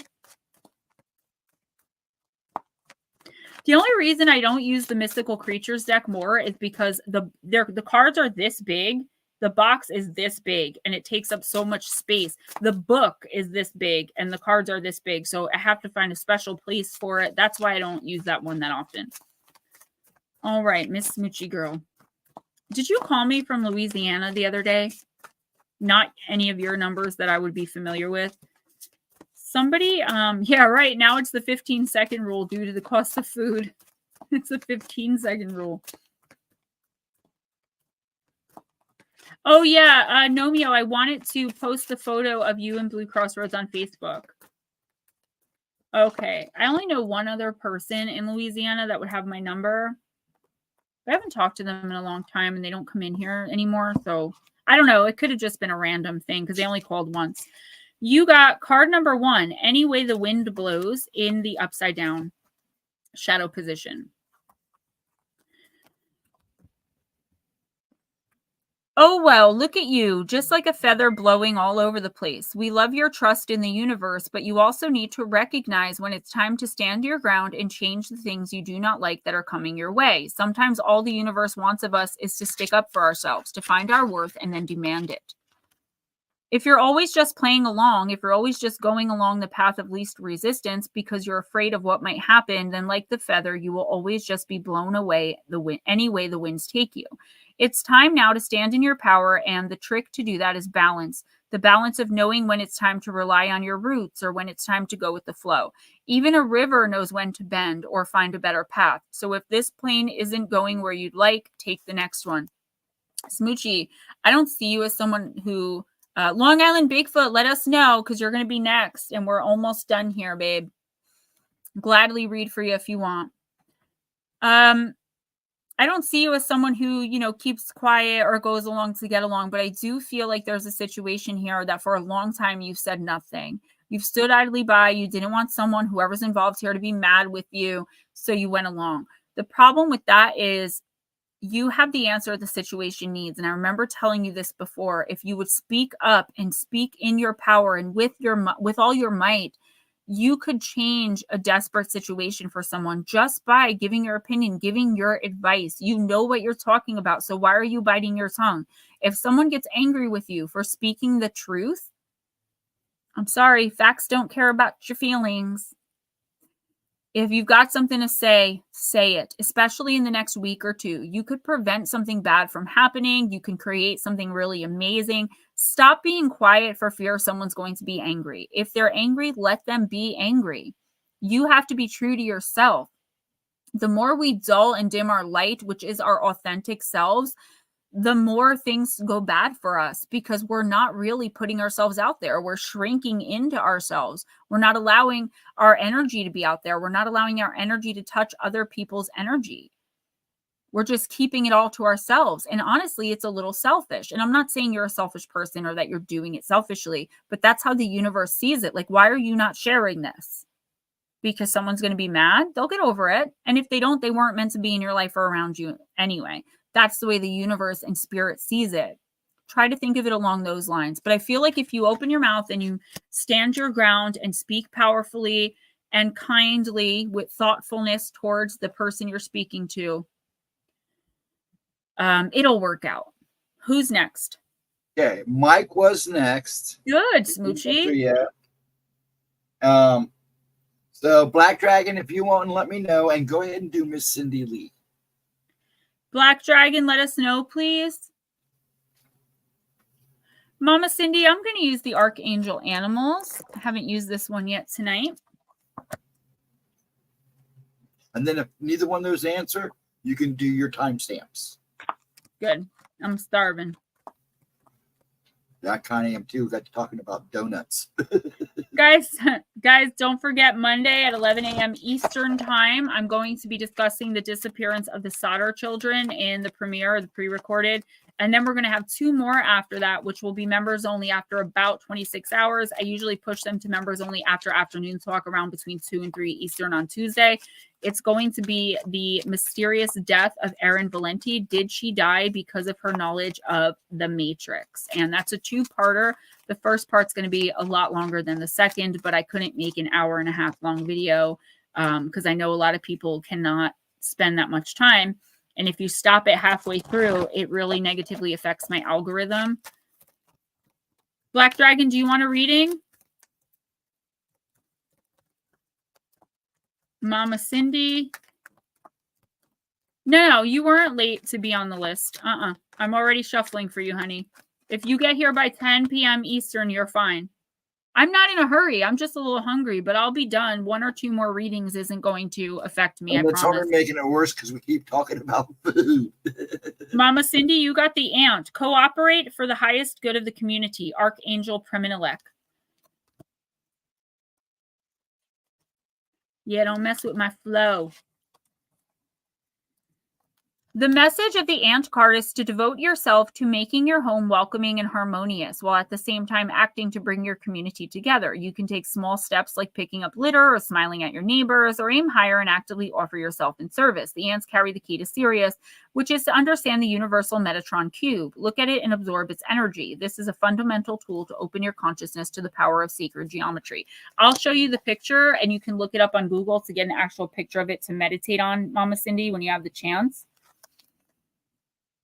The patterns act as codes to start to balance you and bring you into alignment with your soul's blueprint. The angels will begin to sing, pouring their beautiful sonics over you. This will attract higher energies and people towards you. I'm getting something a little off card where like we're talking about loyalty here. We're talking about you kind of deciphering who in your life deserves to be there. I feel like in the next week or two, you're really going to be all about family and putting things together, putting yourself out there to help, you know, offering yourself in service, even if it's just like, hey, if you need anything, give me a call, and like really meaning it. You know, someone comes to you for advice, you give them the best advice you've got. You're really open in the next couple of weeks, no matter how you've been feeling leading up to this point. And I feel like a lot of people are going to know, just because they know you, they know your energy, they've dealt with you their whole lives, or they dealt with you before, that you're very loyal. But I feel like your loyalty to whoever comes to you for help, or whoever you end up helping, your loyalty to the act of service, if that makes sense, should not make you, just like I said to Smoochie, not say what you really need to say. Don't dim your light. Don't dumb yourself down. Don't bite your tongue just to be nice because you feel good that people are coming to you and asking for your help. You can be of service and still be honest and truly who you are without having to put a mask of acceptance on. If you don't like something, you can say it kindly and with grace. If you don't agree with something, you're allowed to not agree with everything someone else says. And if that person doesn't like it because you disagree on something, that person wasn't meant to be in your life. Don't let being called to an act of service or to acts of service make you feel like you have to put a mask of pleasantry on. Because really what the people that are coming to you, or the person that's coming to you, needs is honesty. Good old-fashioned honesty, kindness, care, concern, and honesty. Mama Cindy, be very careful about masking yourself up to be accepted in the next week or two. Be who you are, and you'll attract more like people, like-minded people, and like people, meaning like your energy. All right, awesome. Thank you. Yeah, I would never post it without getting your guys' permission. So, okay, so I don't. Black Dragon never answered, but he used to like to be last, anyways. Okay, Black Dragon, you got to let us know if you want a reading. I'll read for Jules. Yeah, Bacon, and then for Oops, I didn't mean to do that. What was my other timestamp? Nut Slap. That's right, Nut Slap. So this is Jules, then I'll do Nut Slap, and Black Dragon, if you want one, we'll end with you. You're so welcome, Mama Cindy. Be who you are. Be your beautiful, imperfect self, just like we all need to start being more of.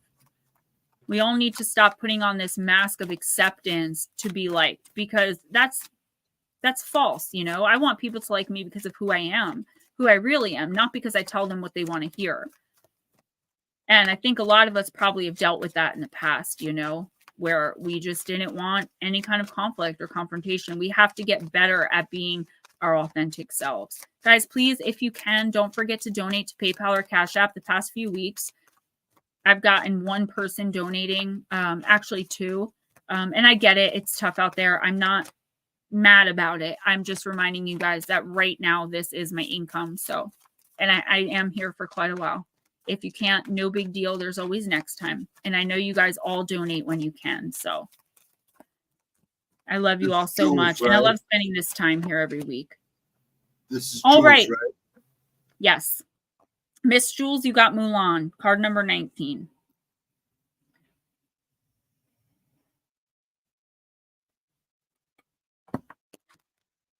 Card number 19, Mulan. The war was raging in the whole country, and my father was so old and tired. I couldn't let him go to the front, so I disguised myself as a man and went to his place. I fought courageously, taking great care that no one would find out about my true identity. I was helped by a guardian dragon. The most important thing for me was to defend the honor of my name and family, whatever the perils. Your honor is engaged. Maybe you were not the one supposed to get involved in this war, but now your solidarity dictates you to take part in the fight. You're going to need a lot of strength and bravery, Jules, for the battle will be quite rough, and you will certainly have to go undercover, but in the end, you will succeed and your folks will be very proud of you, and you will discover resources within you that you didn't even know existed. Jules, this is war, and you know it is. But it's time for you to stop being nice, stop being polite, stop being friendly, stop trying to be acceptable, and do what needs to be done to protect yourself, your home, and your dad. Okay, this isn't only about you. I don't understand the whole story. You explained some of it to me. You said it's gotten much worse. I don't understand what this person is still doing around. And I'm not judging you. I really don't understand how they even are around you to be causing any of this. Maybe you need to go route a restraining order. And if you get pushback, you need to explain, like, actually, no, you don't need to explain. You need to step up and do what's right. And I know you're doing that. I know you're trying, but I feel like it's overwhelming you because you feel like you're fighting alone. You're not. So many people are going to have your back. If it's just you against this person, you have to be the protector of your home, of your energy, of your dad's energy, of your animals, of everything there. And get this person out of your life for once and for all. Yeah, it's going to be a war and it's going to be hard and you're going to feel alone and lonely, but remember why you're doing it. Because with this chaos going on and this toxicity and this craziness,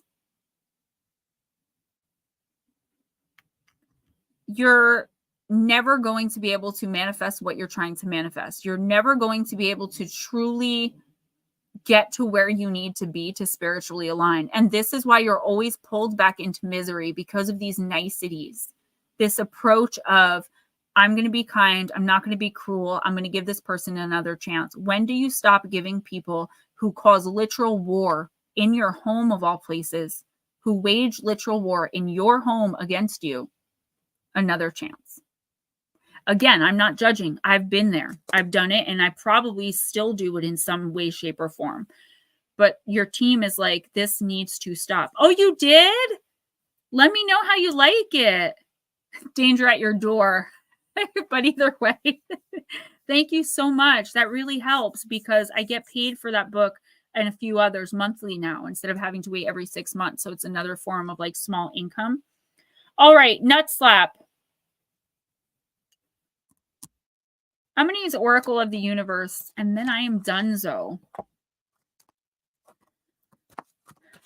Been there, divorced that. Yeah, I mean, it takes time. You can't just wake up one day and change the way someone behaves towards you, but you need to start planting those seeds right now that like, no, this is not acceptable. No, you're not welcome here. No, I don't care how much you change. Boy, bye, girl, bye, bye. Have a nice life. That's it. Sometimes you have to be mean and you have to put your foot down because you're not really being mean. You're matching that person's energy. You can't be kind to someone who's evil. You're not going to worry about being cruel because you turn your back on the devil, right? You have to match their energy in kind sometimes, guys. They being the evil in this world. There are dark souls, dark spirits. I talk about them in my members only video. They're not born connected to source or the divine. They're just here. They have no purpose. And that's why they are the way that they are. All right, nut slap. Yeah, Anna, I thought that was me too.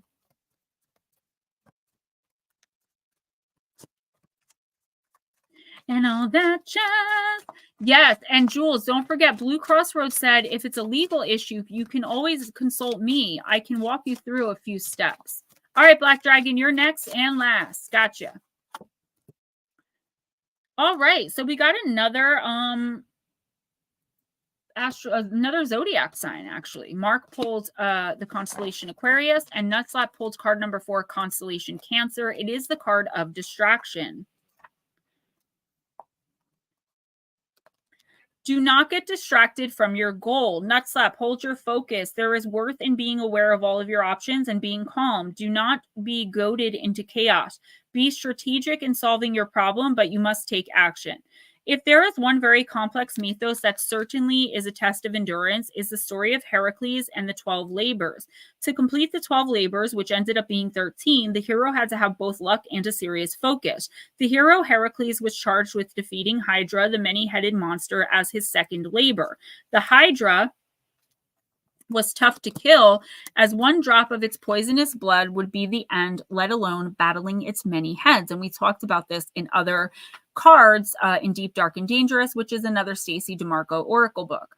Hydra, a creature of the goddess Hera, battled Heracles on the edge of the sea. The giant crab, Carcanus, came forward to help Hydra defeat the hero. Heracles was focusing on Hydra and did not see the crab coming from behind him. With its sharp claw, Heracles was attacked on his foot, and there was much blood and damage to his leg. Heracles then hit the crab with his club and ended its life under his boot. Goddess Hera elevated the crab to the sky for all time for its service. Cancer is a medium-sized constellation set in the northern celestial hemisphere and is the second dimmest. It is hard to view with the city lights. It has 5 stars, but is most famous for the open star cluster called the Beehive. Words of power. I'm focused on my goals and intentions. Nut slap. Stop letting things distract you. People, places, things. You are gladly distracted now and in the next week or two. But I feel like if you can just focus on like what you're doing, the people around you, and kind of keep things very, very simple in the next week or two, opportunities that you never saw before, like you're finally going to be open to them. Your eyes are going to be open to them because, you're not distracted by all this other stuff going on. I feel like there are people that are trying to distract you. They're trying to upset you. They're trying to make you angry. They're trying to, make up dramas and chaos to get you to be focused on them instead of what's in front of you. You are not moving forward in the next week or two because you're not seeing the amazing opportunities of abundance around you because you're so focused on helping everyone else, or you're so distracted by everyone else that's trying to distract you. There are people who genuinely just don't want to see you succeed. They like to see you stuck, still, and stagnant where you are because that's where they're comfortable with you being. They're not going anywhere further, so why should you? Look around you and see how many people around you are actually wanting to see you succeed. And if there are people around you who you can honestly say you don't know, or you definitely don't think they want you to succeed, figure out why they're around you. If you can't physically leave, emotionally start detaching. A whole new world is about to open up for you. I can guarantee it. Maybe not in the next week or two, but I'd say in the next 2 or 3 months. 2 to 3 months.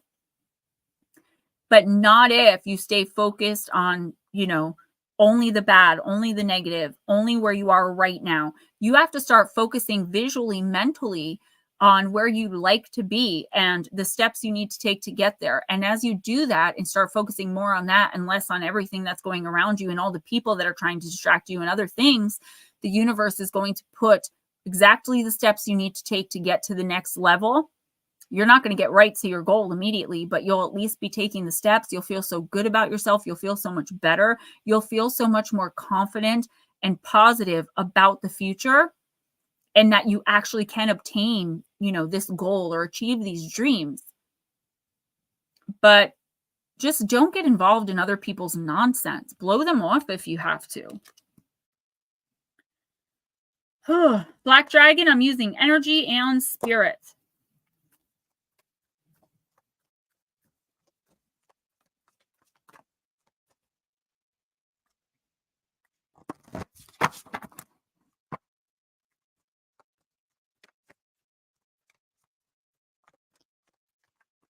That's way too many. Can I have just one, please?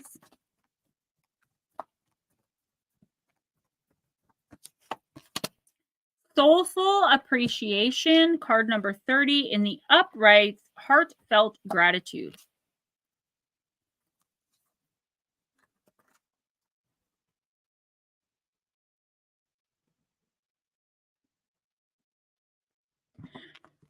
This card shows scales with the stack of gold coins on one side and a floating butterfly on the other. Yet even though the coins are very heavy, the butterfly tips the scales, representing its far greater value.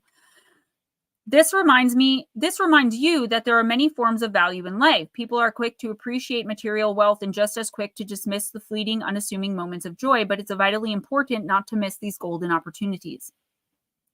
Gratitude is a strong casual vibration that triggers present joy and radiant future attraction. Grasp every opportunity to be grateful for even the tiniest moments of beauty, love, peace, and happiness accumulating in your life force energy. This habit of seeking value in the little things is an ongoing energetic choice that draws things of even greater value to your life. Every day I notice all the little blessings around me. I am grateful for myself and my life. So the first thing is being grateful for everything that you do have and not focusing so much on things that you don't.